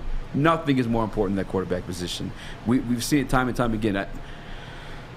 There's teams with like out cold receivers. I mean, we were at that situation before too. We had Calvin Johnson. We had John Kitna throwing to him. It wasn't the greatest of times. You know what I'm saying? It was the best of times and it was the worst of times. You know what I'm saying? Like, but just a flyer, man. It's such a easy thing to do. And if this kid pans out, Malik Willis specific, or any of these guys, look like a lot of teams too, not just the Detroit Lions, look like idiots. Yeah, dummies. And I honestly too, I don't know what player specifically he was speaking to, but in that same Rich Eisen interview, Brad Holmes said, we were close, and don't forget that the Tennessee Titans, who are a good organization right now, by the way, better than the Detroit Lions, I'd say, proven. For sure. We're very hopeful of this regime and everything else, but these guys proven it at this point. They traded up to grab Malik. You know what I'm saying? I just had to do this, bro. I'm sick of the abuse, the people trying to, like, you wanted Malik Willis at 2. I wanted a bunch of people at 2. I was okay if they took Malik Willis at 2. I would have been mad to this day, and I can't deny it because that's what I said. I said the same thing about Kyle Hamilton. I said the same damn thing about Jordan Davis, and honestly, I still feel the same way. If you get a good football player, you get a good football player that's going to contribute to winning. Nothing's more important on that field, positional-wise, than a quarterback. If they would have took Malik looks the damn part. I'm just saying, and right now we're talking about giving up assets for a guy like Mason Rudolph just to fill a backup position. It's tough. It's tough when you got guys like that. It hurts, honestly. Especially if you miss on a guy like that, it's going to hurt. And, if you're struggling with kind of the mental abuse of dealing with something like that, we got something for you, and that's the Sports Marketing Agency. Because SMA, or the Sports Marketing Agency, helps spread awareness about mental health and substance abuse. Their new podcast, This is the F Word, helps spread awareness of fentanyl and other addictions. So go to thesportsma.com if you're struggling or know someone who is. Hi, my diamonds. It's Crystal with an X. You want to get hot and perfect like me? Here's my super easy routine. Drink at least a gallon of water before you wake up. Attach a weight to everything in your house. Hello? Sell your car and just sprint everywhere. Scream when you exhale. Don't follow Crystal with an X. Do your own thing at Planet Fitness with tons of equipment and free fitness training in our clean and spacious clubs. Join now for just $10 a month and cancel anytime. Detroit's downtown summer playground is back. Open all summer long, the Monroe Street Midway. Enjoy roller skating, free Wi-Fi, food trucks, art installations, and so much more. Don't forget to take advantage of the basketball court, putt-putt, and, of course, family programming all summer long. All art installations are done by Detroit artists, and it's a fun, safe event from people 1 to 100. Go to deckedoutdetroit.com. The Folding Warehouse in Hamtramck is the home of the game called Foaling. They got 2 different ways you can play. They have $12 open unlimited play. We can stay there open until close. They also have private lane reservation, $120, 10 to 12 people. You can get your own lane and you bring in any type of food you want. They don't care. If you get thirsty, there's a $2 mystery beer vending machine or multiple fully loaded bars if you want to make a decision. So go check them out in Hamtramck or visit them online at foalingwarehouse.com. What up, though? Welcome back to the Woodward Heavyweights, live from 5 to 7 every single day. If you're new here, slide through, hit that like button. I'm your boy Eazy. That's my man Spin More Racks. What up, though? We got Young Sus in the TD booth doing a ting. And I apologize, man. I had to bring that what up because I was sick of taking the abuse, and I just think people are just stupid. Honest to God, I think people are dumb to like speak. Oh, you're the guy who wanted Malik Willis when they said they throw that at you. Or by the way, how's Neil deflect? How did Neil avoid all that? I don't know. They never go at him. He was the flag waiver for sure on that one. Yeah. From day one, before you even won it. But nonetheless, it's the most important position. I even man. said I knew they weren't going to do it. Yeah. I said I knew they were going. Well, I thought it was Kayvon because I thought Hutch was going number 1. Mm-hmm. So I was like, yeah, they're going to go edge rusher, but. Yeah. Listen, I don't. They're like draft to the draft, GM to the GM, analyst to the analyst, miss on players all the time. It's my job to tell you the guys that I think that I like. All right, there was a list of guys that I was cool with taking on number 2 because at the end of the day, you just want a football player that can contribute to your team and winning. I think the New Orleans Saints, they took Reggie Bush number 2 overall. That's draft value wise, that's absurdity. That's insane. What happened? They won a goddamn Super Bowl, didn't they? You know what I'm saying? As long as you get a guy that contributes to your team, you can take Jamarcus Russell, and by positional value, that's the right pick. But if he's not a good player, that's what matters at the end of the day. And again, another thing too that I'm not a fan of. Writing these guys' careers based off their draft value. Oh, Malik Willis went 3rd round. He sucks. Like, oh, you could look real stupid. Yeah. People said that about Russell Wilson, probably look real stupid. People said that about Tom Brady, look real stupid. Like, just calm down, dude. Chill. Yeah. Cool your tits. Let these guys like at least get 2 years in the league before you start throwing out these words bust. Even the Kyle Hamilton thing, which by the way, I am prepared to take some heat on that one because that boy, I did watch his film, and it wasn't pretty. He didn't have any balls thrown his way, but he had opportunities to clean up some tackles, and it was did not look good. Did not look good. It did not look good. But again, even then, I'm just chilling. I'm waiting, man. It's preseason. I mean, if we went off like preseason evaluations, again, our guy, one of the leaders of this network, Adam, was a victim of that last year. When he caught Penei Sewell borderline bust at the right tackle spot rather than the left tackle spot. But not the case. Now we're talking gold jacket the next year. You know what I'm saying? Like, it's these preseason evaluations as much as even the Detroit Lions are talking about their offense. Just chill down a little bit.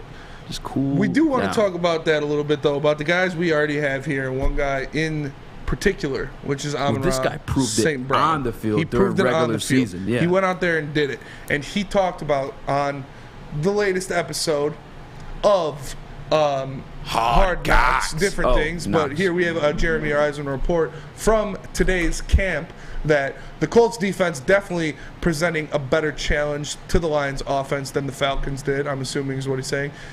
Indy decisively won the 7-on-7s, but much more even during full 11s. Trinity Benson and Amon-Ra with decent gains. That is from Jeremy Reisman of POD. He is down there in Indy watching the joint practices between the Lions and the Colts. Yes, sir. And this guy, Amon-Ra, man, he got a lot of shine in the last episode of Hard Knocks. He listed every single wide receiver that was drafted ahead of him. He said, yeah, that draft process was kind of shitty because he got taken so late. This guy is going to be the steal of that draft. Undoubtedly. People are going to be like, damn, Amon-Ra went in the 4th round? Like, that's crazy. And we saw it last year, like you said. Yeah, it was limited time. He didn't play the first 5 weeks of the season, but he still went out there and put up damn near 1,000 receiving yards. He was getting an insane amount of catches. And I said it once, I'll say it again. Every single time I bring this guy up, I have to say it because it's my favorite stat of all time.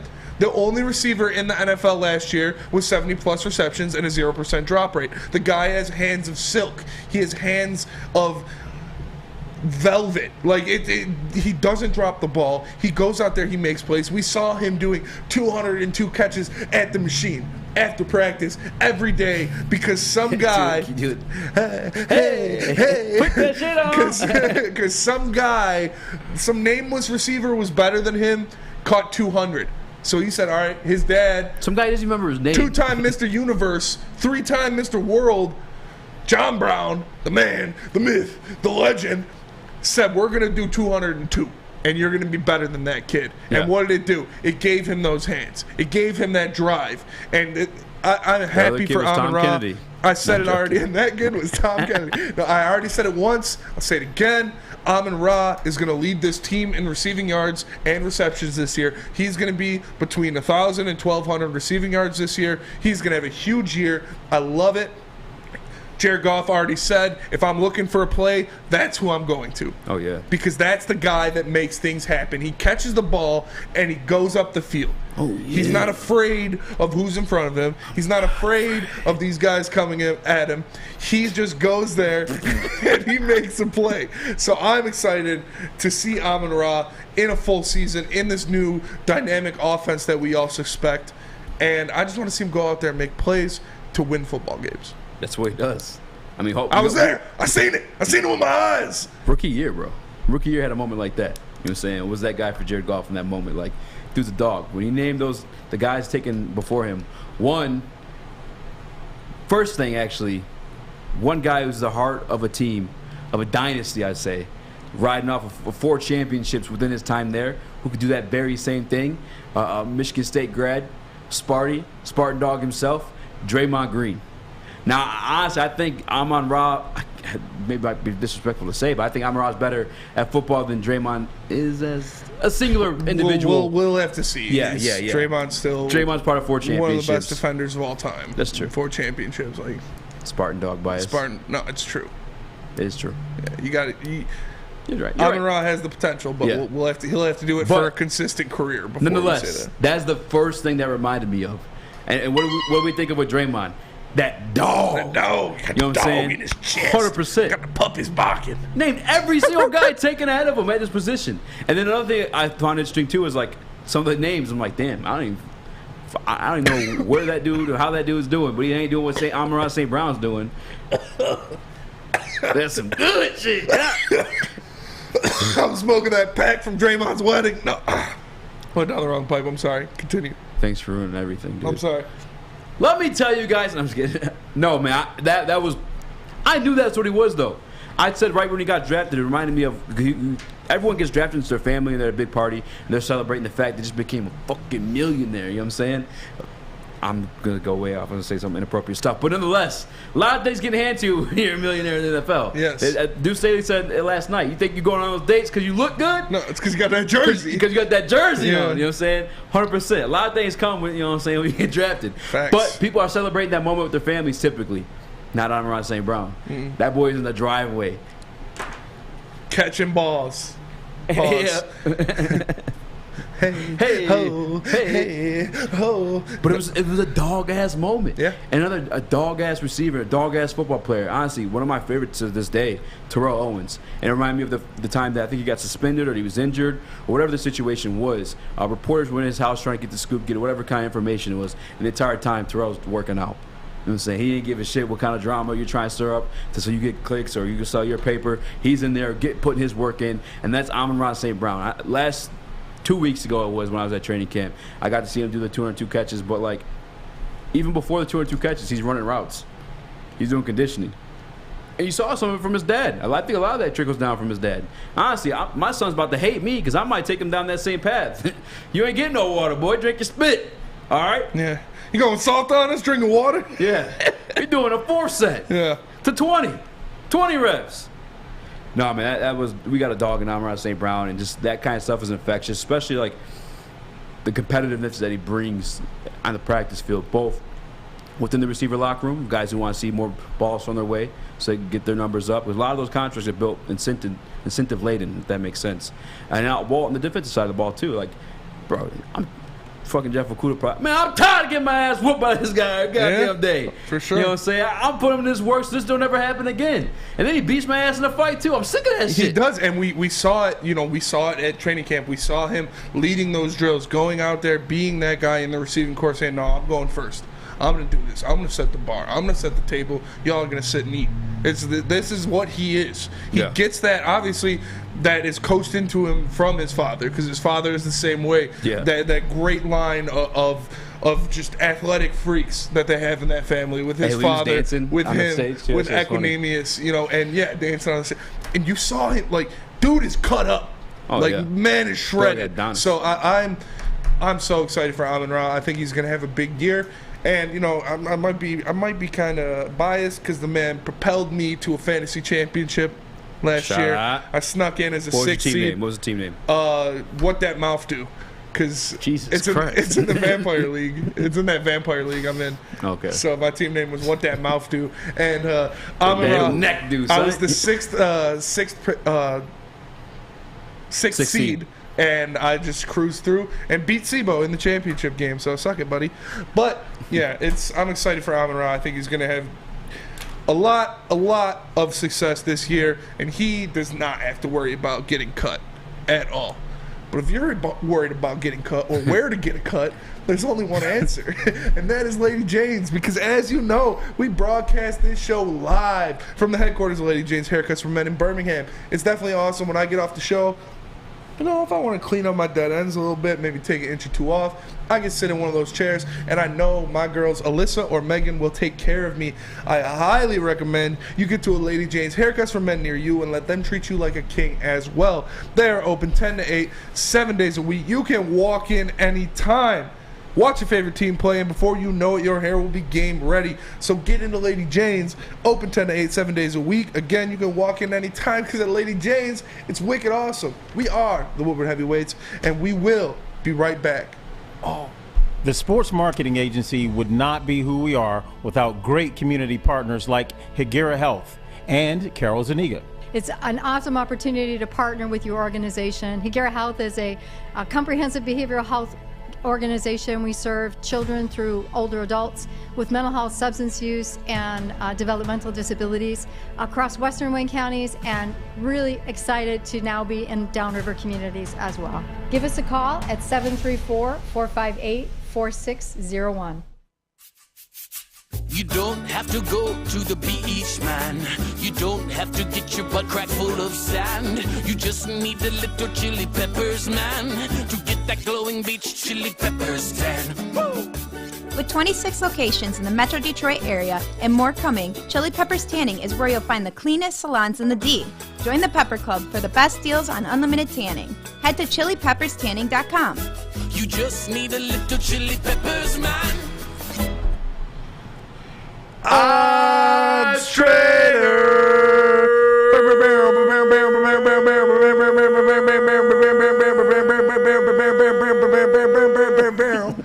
OddsTrader.com's the one site for your game day. We the best. Play-by-play updates, live scores, and the best price in We every the game best. for multiple sports books. Guys, Another one. if you're gambling with your money, it means you're playing with your money. You Another want to one. make the best God decisions did. possible. God Make sure you did. use OddsTrader.com to shop for the best odds.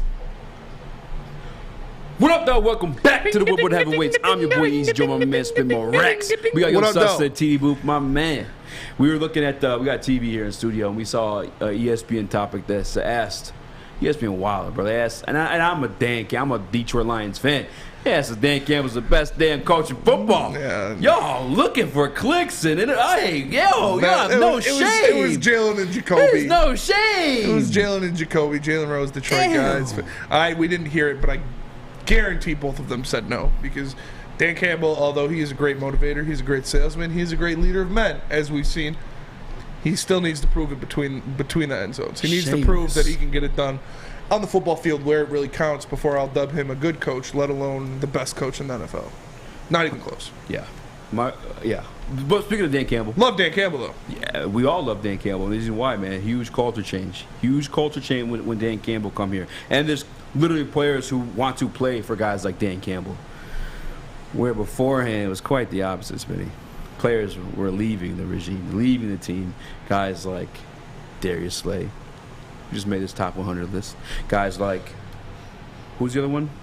Quandre Diggs. Throw that up. Made the top 100 list and left us. Throw it up, man, because we have two former Detroit Lions that were here in Detroit who honestly, were exiled. I know, yes. Well, they wanted to be exiled a little bit there. Yeah, and I have a bit of blame a him. relationship with Darius, and like he loved Detroit, bro. That's one of his spots. But like, you have these guys top 100 not on our team because of some fuckboy Matt Patricia. Yeah. How does that make you feel? It's terrible. I hate it, honestly. We have no Lions in the top 100. Only the bottom 50 have been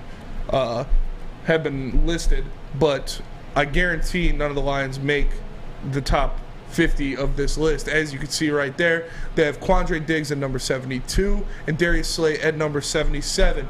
Brad Galley, great reporter, says, remember, Matt Patricia believed his culture was more important to the Lions than Quandre Diggs and Darius Slay.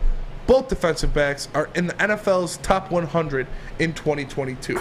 So those are guys we can seriously use. Imagine if we still had Tracy Walker, Quandre Diggs, Amani Omowarie, and Darius Slay in that secondary. Imagine that. That would be dirty. I don't know how the money would work out, so I don't even know if it's possible. Yeah. But that would be a filthy secondary, and I love both of those guys. That is a lot of things that just prove that Quintricia was a plague for this town, for this community.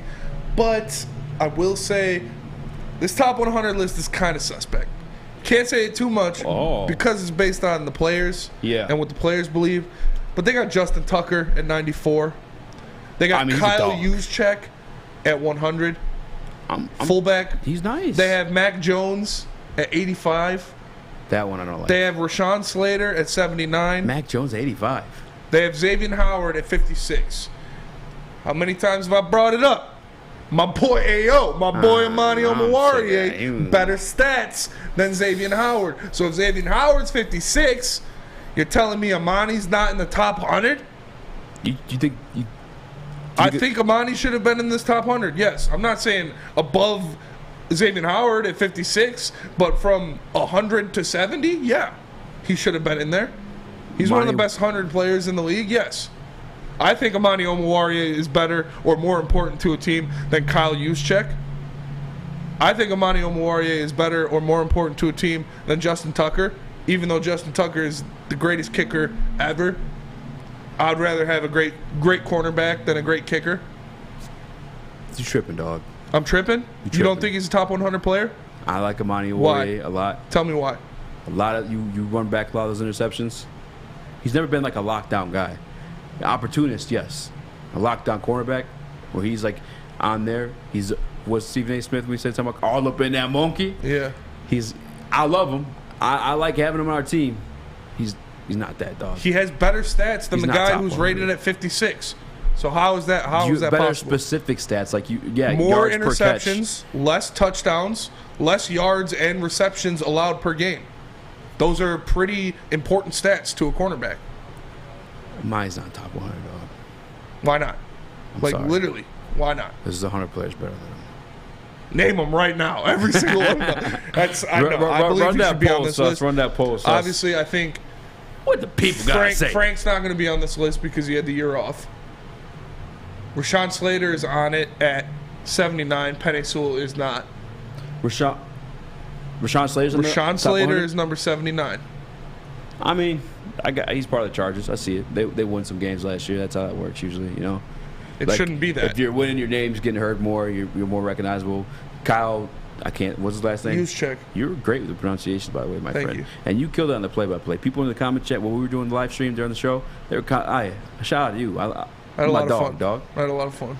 But nonetheless, he's a dog, though. Kyle Juszczyk. Kyle Juszczyk is a dog. He gets it in. But I'd rather have Amani Omowarie than a good fullback. That's you. You'd rather have Kyle Juszczyk than Amani Omowarie? Part of Kyle Juszczyk is Kyle Shanahan, but he does execute his role. Would you, yes or no? Would you rather have Kyle Juszczyk than Amani Omowarie? Who's my coach? Like I'm saying, like I don't. It doesn't matter. You're the coach. You're building this team. We're fucked if I'm the coach. No, you're building this team. You get to choose between Kyle Juszczyk and Amani Omowarie. You can only have one. Who do you pick?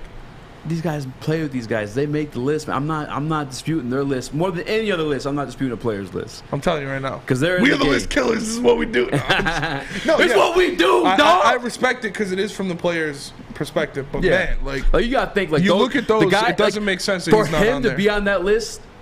he's goddamn good. Yeah. You know what I'm saying? He's the Like, best fullback in the league, no doubt. What, on blocks. No doubt. Dude, he's what other fullback? I mean, He's just a good compared to we saw a receiving couple. option. Yes. Like, yeah. You know what I'm saying? Like, he's solid ass dude.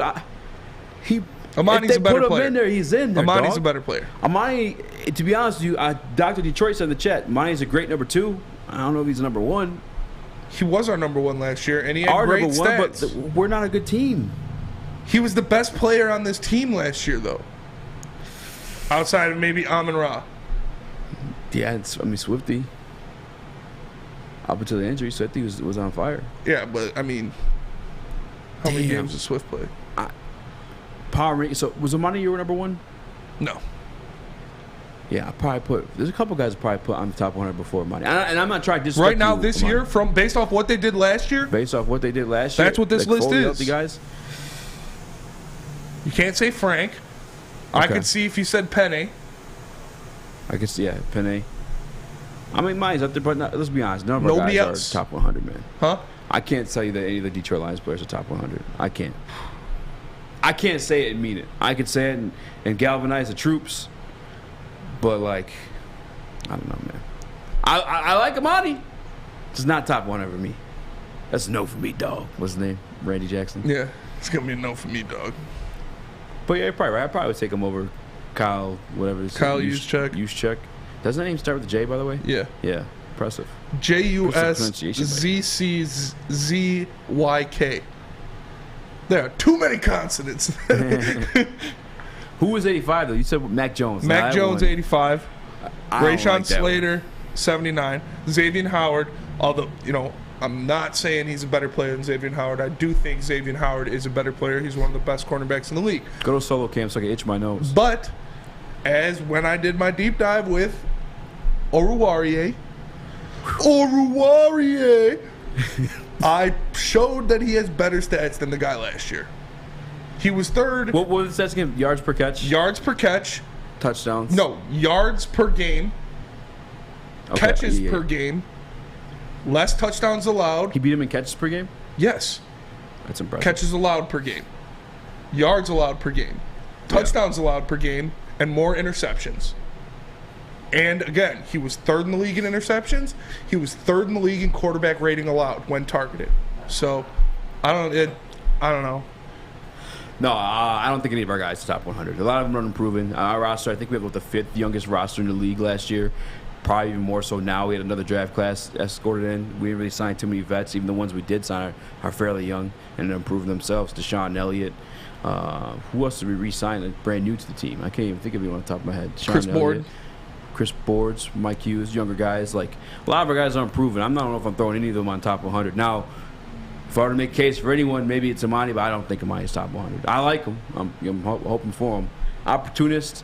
We'll see this year, though. Again, I've always liked Amani. I don't see based off the stats if this is truly what they did last year and not a legacy competition. Because it's proven. Russell Wilson was like 62. Yeah. So if it was a legacy competition, Russell Wilson would be higher. If it's based off what they did last year and he had better stats than the 56th rated player in the league, I don't see how he cannot be on this list. The other thing, too, you got to factor in, like, the 56th rated player over the league and Xavier Howard's facing that team's number 1, shadowing him the entire game type of situations. Where Is that true? It was Xavier Howard, yeah. I don't know if he does that. Yeah. I mean, that's his role. That's what they're going to do. That's what Amani was our number 1 all year last year. Yeah, but not like...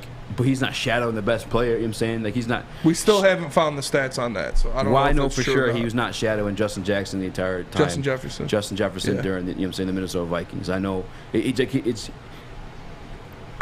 I'm not calling it Richard Sherman. This is the only example I can think of to explain it, though. But like Richard Sherman, he just plays his zone, his side of the field. Where Darrell Revis or Xavier Howard, they're tasked with taking down that number 1 receiving option, playing and play out.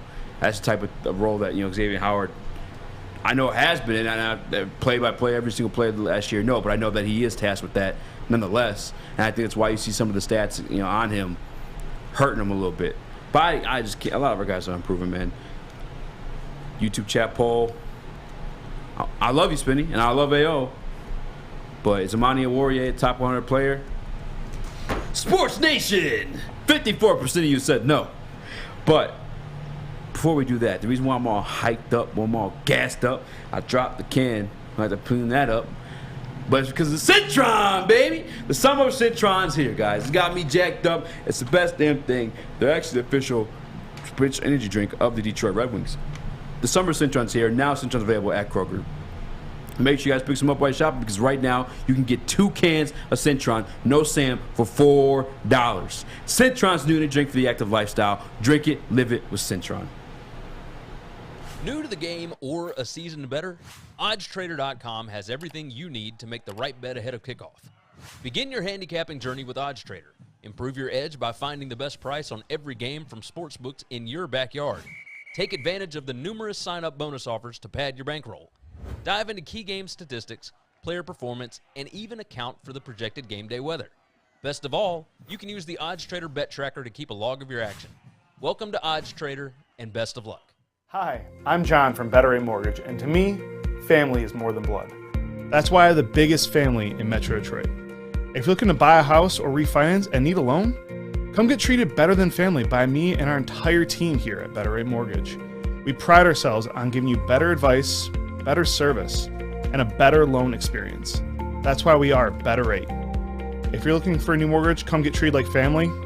Actually, better with Better Rate Mortgage. Visit us at mybetterrate.com or call at 248-480-4467 today. What's going on, everybody? It's your boy Spencer for the Monroe Street Midway, presented by Bedrock Detroit and Rocket Mortgage. Bedrock and Rocket Mortgage basically turned an old parking lot into a massive outdoor playground right next to Campus Marshes. There is roller skating, basketball courts, a mini golf course, food trucks, live music performances, and art installations. It's a fun place to visit, whether you're on a date with the family or hanging out before a Tigers game, and they even got Wi-Fi so you could take your computer done and get some work done in the middle of the city. You only got to pay for roller skating and food, but everything else is free. Make sure you go down and check out the Monroe Street Midway, presented by Bedrock Detroit and Rocket Mortgage. What up, though? Welcome back to the Woodward Heavyweights. I'm your boy Eazy, joined by my man Spinmo Rex. We got Young Sus in the TD booth, and we just surpassed 69 likes, meaning nice, 100%. And you guys got to bump that up to 100. All right, bump it up. Those are rookie numbers. Bump those numbers up. We 100 easily, man, easily. You go and close out that poll, Sus. YouTube chat poll. Yeah, if you're not saying he's better, then shut the hell up, Spencer. Huh? I said, if you're not saying AO's better than Xavier Howard, then shut up. He's not. He had top better numbers. All right, then. But it don't make him top 100. How? He's not, man. How? Again, if it's based off your performance last year, but all right, and he had a better performance than the 56th ranked player, how is he not on the list? So you're going off a statistical performance. We're talking about like performance. We're talking about how many catches, yards, touchdowns you let up, and how many interceptions you have, and quarterback rating allowed. Those are literally the 5 most important statistics for a cornerback. Statistical performance, correct. Yes, what you do in a game, what you do on the field. Whoa. That's what statistics are based off of. Spencer, if Xavier Howard's going up against Tyreek Hill, and he's got him locked down, and the ball doesn't go his way on that play, are there any stats for Xavier Howard on that play? Xavier Howard, he's guarding Tyreek Hill. Like he's tasked with shadowing him during this series, or just one specific play, and he does his job. Yeah. The ball's not even thrown his way. He can't because he's not even open. Is there any statistics to bring back for Xavier Howard on that? No. Okay, that's what I'm saying. Like statistical performance, yes, but performance. So you're saying he should be better because they didn't throw the ball his way as much? Yeah. That doesn't really make sense to me. It does make sense. Like you got Nnamdi Asomugha when he was in his heyday. That was a guy who they said was the best cornerback, but never had any stats because changes every year in the NFL. Does cornerback definitely? Yeah. Because guys get burnt. You're gonna get burnt. It happens. That's what I'm saying. Like the stats too with Xavier Howard's, in Amani Warrior's favor. You got think this guy's guarding, tasked with guarding Tyreek Hill every single play. You know what I'm saying? When they go and play the Kansas City Chiefs, this guy's tasked with guarding just the team's best receiver. You know what I'm saying? Like that's one of the reasons why he wanted a new contract. I was trying to look it up during the break for you because you asked, and yeah, it's one of the things he asked for. You can't find those stats anywhere. I was trying to find those Amani stats for months now. Yeah, for like if he about who he's guarding most. Yeah, well, Amani's he's not shadowing guys. Again, that's Javian's better, man. I mean, you know it.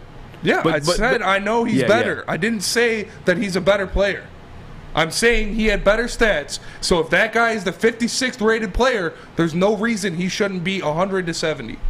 It's just not like it's not like that type of game though, man. Where everything's just based off stats. You know it. I feel you. I'm with you in my heart. There's literally no reason to say why you can't other than nah. Because he's not. I'm not feeling it. It's not. I'm not feeling it. He's not better than that guy. It's not all stats game. I didn't say he was better than him.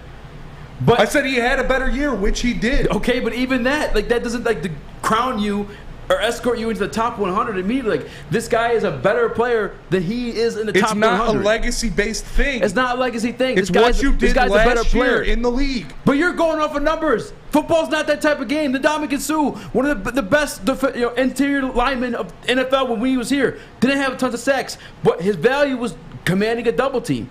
That's different. You don't get a ton of sacks for a defensive tackle, unless you're Aaron Donald. Ndamukong Suh did before they learned to double team. Yeah, he was a good pass rusher. Yeah. But that is not the ultimate goal of a defensive tackle, football, is getting sacks. The ultimate goal of a cornerback is to stop the opposing player from catching the ball. Yeah. And that's what he did. Or even not even throwing his damn way.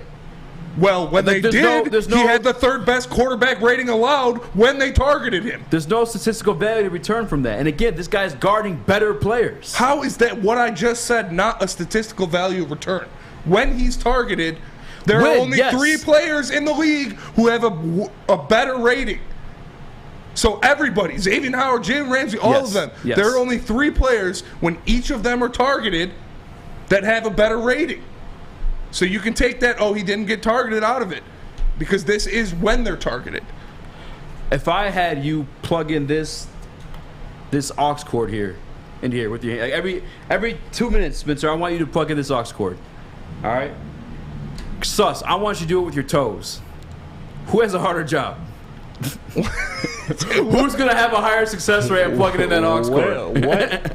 I'm just saying, Xavier Howard's job is hard. He's shadowing the best receiver. Again, every single play. It's not a statistical list. You get the sus for that. You get the sus. You get the sus for that. That was, I don't know what she was on. But if he's top 3 in the league in quarterback rating allowed, top 3 in interceptions, how are you missing this in the league? Fam?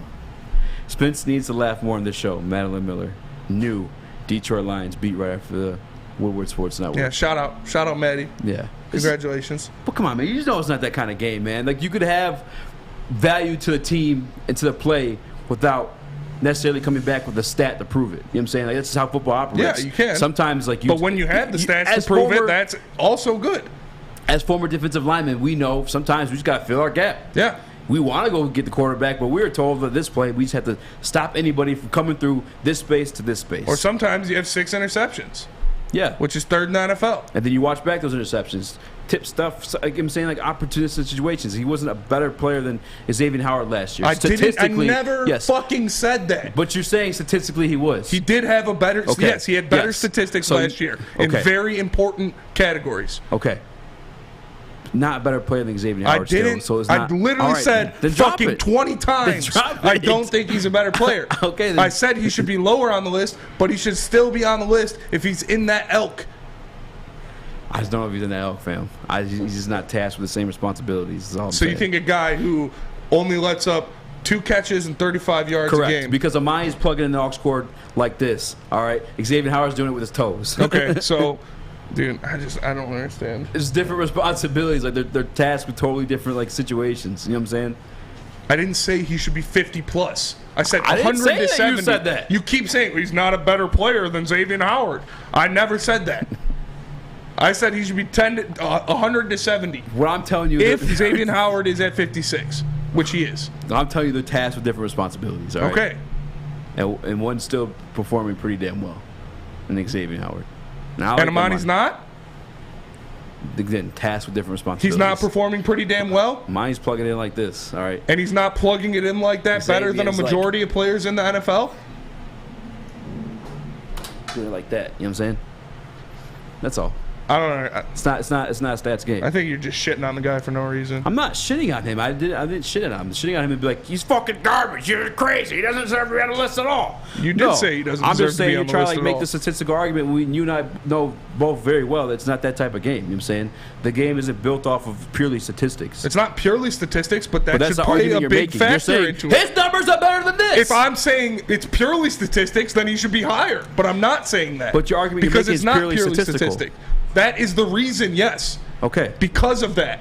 Okay. And because of what I've seen with my eyeballs. I seen it. Like, it's, I'm not saying this guy's the best quarterback in the league. I'm saying he should be up there. He should be respected more than he is. Okay. He's not no respect. Are the Detroit Lions America's team? Why don't you tell us after you tell us about Guardian Alarm? Guardian Alarm, if you need a guy that locks down plays on the other team, like Amani Oruwariye, you might need Guardian Alarm, because Guardian Alarm keeps you safe and gives you peace of mind. Whether you're the third receiver or the first receiver, whether you're at home or on the road, their 24/7 local monitoring makes sure what's important to you stays safe. So call 1-800-STAY-OUT for peace of mind. That's 1-800-STAY-OUT right now, and let them know Woodward Sports sent you. Hi, my diamonds. It's Crystal with an X. You want to get hot and perfect like me? Here's my super easy routine. Drink at least a gallon of water before you wake up. Attach a weight to everything in your house. Hello? Sell your car and just sprint everywhere. Scream when you exhale. Don't follow Crystal with an X. Do your own thing at Planet Fitness with tons of equipment and free fitness training in our clean and spacious clubs. Join now for just $10 a month and cancel anytime. It's a great day to get some Centron in your life. Okay. There it is. Centron, here we go. Gotta grab the cranberry. Oh wait, it's 2 for $4. Gotta double up with the classic as well. Centron World, baby.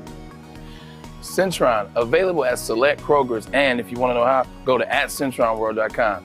You get dope like me. You know what? Why wait?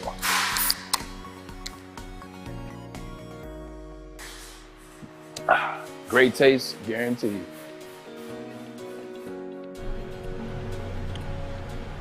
What up, though? It's your boy Spenny for Big Frog in Novi, and right now you can get a free Woodward Sports t-shirt. That's right, a free Woodward Sports t-shirt all month long in Big Frog in Novi. Just stop in, tell them we sent you, and they will print you out one on the spot. So go to Big Frog Novi today and get your free t-shirt, or visit them online at bigfrog.com/Novi.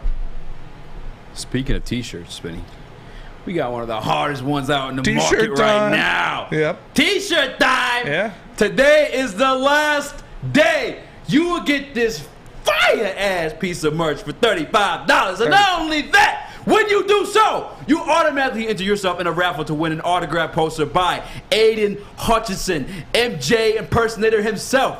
By the way, other than Hutch, does that guy have any more nicknames? Aiden Hutchinson? Not that I can think of. I want something cooler than Hutch. I mean, Hutch is kind of cool. Hutch is fine. I ain't going to discredit that one. But nonetheless, if you purchase the Woodward Heavyweights Dead Weights merch line, you automatically enter yourself in a raffle to win an autographed poster signed by Aiden Hutchinson, a.k.a. Hutch, a.k.a. MJ himself. And not only that, you help support the boys, okay? You help put gas in our food tanks, okay? You help keep us heavyweights, baby. Come on now. And again, today's the last day you can get that bad boy for $35 because we learned the hard way that we got to pay for shipping, okay? And shipping ain't cheap. I thought it was going to be way cheaper than this. The cheapest.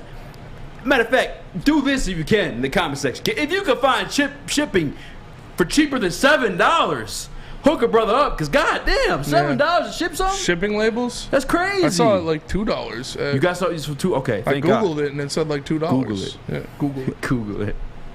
Nonetheless, Amon-Ra is not top 100 players, ladies and gentlemen. I'm joking. Hey, Spinny, can you hook them up in the chat, the link?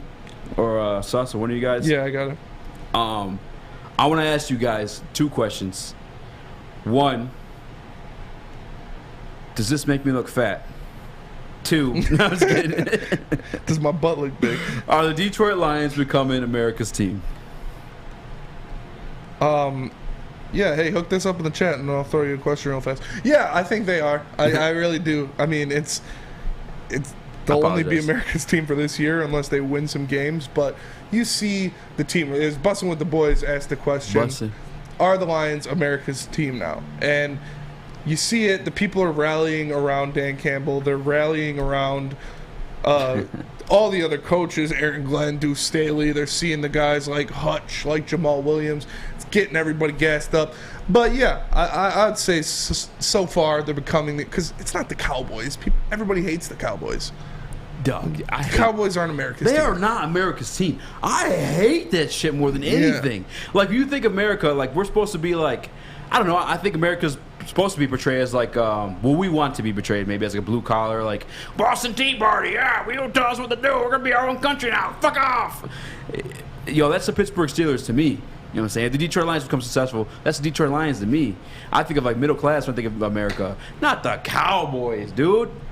Come on, bro. I hate the Cowboys. I'm sorry if I'm going a little too far on this one. But I hate the Cowboys. By the way, Maddie suggested a nickname for Aiden Hutchinson, the Hutchmeister. The Hutchmeister? I don't know if I'm feeling that one. I don't know about that one. I don't know about that one. Hutchinstein? Nah. Hutchintron. No. We need a little bit more creativity. I need some work on that one, yeah. Hutchenheimer. John Jacob Jingle Hutchinson. No. Yeah, it's not a lot. He's gonna have to do something on the field to like prove it. Yeah. Or maybe is this like mini Michael Jackson? Yeah. I'm gonna call him Billy. Billy? What up, Billy? Billy D. Billy Hutch. I'm trying to think. Thriller? Night? I don't know. I'm done. Yeah. Who's your second favorite team, Spinny? As Detroit Lions fans, we suffer through so much negativity. We suffer through so much pain. We have to give up the Detroit Lions halfway through the season, every damn season, because mathematically they're counted out by then. There got to be a second team that you root for. My second team, yeah, outside of the Lions, once the Lions are eliminated, who I like to see win, it was the Patriots for a while, just because I love Tom Brady. I like the Ravens a lot. I've always liked the Ravens. Ed Reed, Ray Lewis. You know, those teams were dirty. I was an Anquan Bolden fan for a while. I love Anquan Bolden. He was dope here, too. Yeah. Oh, yeah. Came here as an old man. Haloti Nada on the Ravens and came here as well. I would say, yeah, Ravens or 49ers. I like the Niners a lot. Patrick Willis, Navarro Bowman, Alden Smith. That defense was gnarly, dude. I love Alden Smith was a dog. Alden Smith was a freak. You want to hear something, too? Like, I knew Micah Parsons was going to be a dog. Like, it was quite obvious. Not to the dog. He's actually way better than I thought he was going to be. But I knew he was going to be good. But with fear, like, the only reason why I said no, and I'm obviously an idiot for saying it. It could be, maybe I'm not. But Alden Smith, such a dog, such a premier talent on the field, but can never stay on the field because he's such a dumbass off the field. Yeah. And Micah Parsons had so many like questionable character moments, back at Penn State. You see them? Yeah. Wait, what? Something new? No, Are you talking about the old stuff or something new? Yeah, Okay, the old stuff. Yeah, you see him. Dude was wilding, man. The wires crossing. It could be a similar situation. Dude, I don't wish that on anybody. I hope Micah Parsons matures himself enough, but Dallas breeds that kind of shit. Yeah, that's very Randy true. Gregory. What's his name? The Kraken. Greg Hardy. Yeah, signed Greg Hardy after that incident with the Panthers. Jerry Jones just wants to win, even though Jerry 100%. Jones is a loser. Hutchmeister, Doughboy. So I'm gonna beat you that one. Is Maddie Hutchinator, Aiden MJ Hutchinson. What else is there? My sister said Hutch Daddy. Hutch. I don't feel comfortable saying that one. Ooh, Hutch Daddy! Another sack by Hutch Daddy! Scyther! It's a little inside joke, sorry guys. But yeah, it's Hutch. Yeah. We'll see it on the field. It's got to be like you can't force it. It's not. You can't force a nickname. Like it's got to be something that comes naturally. 100%. Yeah. Yeah, like everyone's like, why do they call you Eazy? It's like last name starts with Eazy, and I had the Speak Easy podcast. Let's call him BJ. Yeah. Billie Jean. Oh, that's why. BJ Hutch. Yeah, that's why we call him that. There's got to be. We'll get going with him, man. Yeah, I won't be calling him Hutch Daddy during an interview, says Maddie Miller. I mean, go for it. Yeah, you might want to. So you might be able to retire from your job. You call him Hutch Daddy. Yeah, for real. Say it nice enough. Maybe he'll take you out to prime proper or something. Get a nice pair of Lululemons on. Start calling him all Daddy. He might just be retired from Woodward Sports. Okay. Hitman Hutch. Hutchacron. Hitman Hutch. Hitman Hutch isn't bad. Hitman Hutch ain't bad. Yeah. Hutchacron. I don't even know what that's supposed Nah, it's to a mean. swing and a miss. Yeah. A-H. A sack by AH isn't bad. I mean, it's on fire. We'd love to see out there making plays, baby. But make sure you guys go check out the merch because, like we said, today's the last day. The last day you get it cheap. The last day you get in for that autograph that we're going to be auctioning off. Look at that. That is beautiful. That is a beautiful, beautiful piece of merchandise right there. It is called Dead Weights. It is in the chat right now. So make sure you guys grab it. Simba's not bad. Mufasa. I like Mufasa better. He's a bad guy. Yeah, but Mufasa's not the bad guy. Mufasa dies. Oh, yeah, you're right. Mufasa's Scar's the bad guy. That's another way to call him daddy, I Could guess. call him Scar because he's got the one black streak. Yo, we got to make a graphic. The like lion. That. Yeah. Scar. Yeah, maybe. But we appreciate you guys tapping in. Make sure you like, subscribe, and share the stream. Tell your friends, tell your family. Make a fake account for your grandma. Make sure she's watching the Woodward Heavyweights because we are the Woodward Heavyweights. We are live 5 to 7 Monday through Friday every day here, right now. For the man to my left, Speakeasy, the man himself. For Young Sus, Christopher Platty, holding it down in the TD booth. My name is Spencer Reister. We are the Woodward Heavyweights, and we'll catch you guys tomorrow. Peace. Satan? I have none.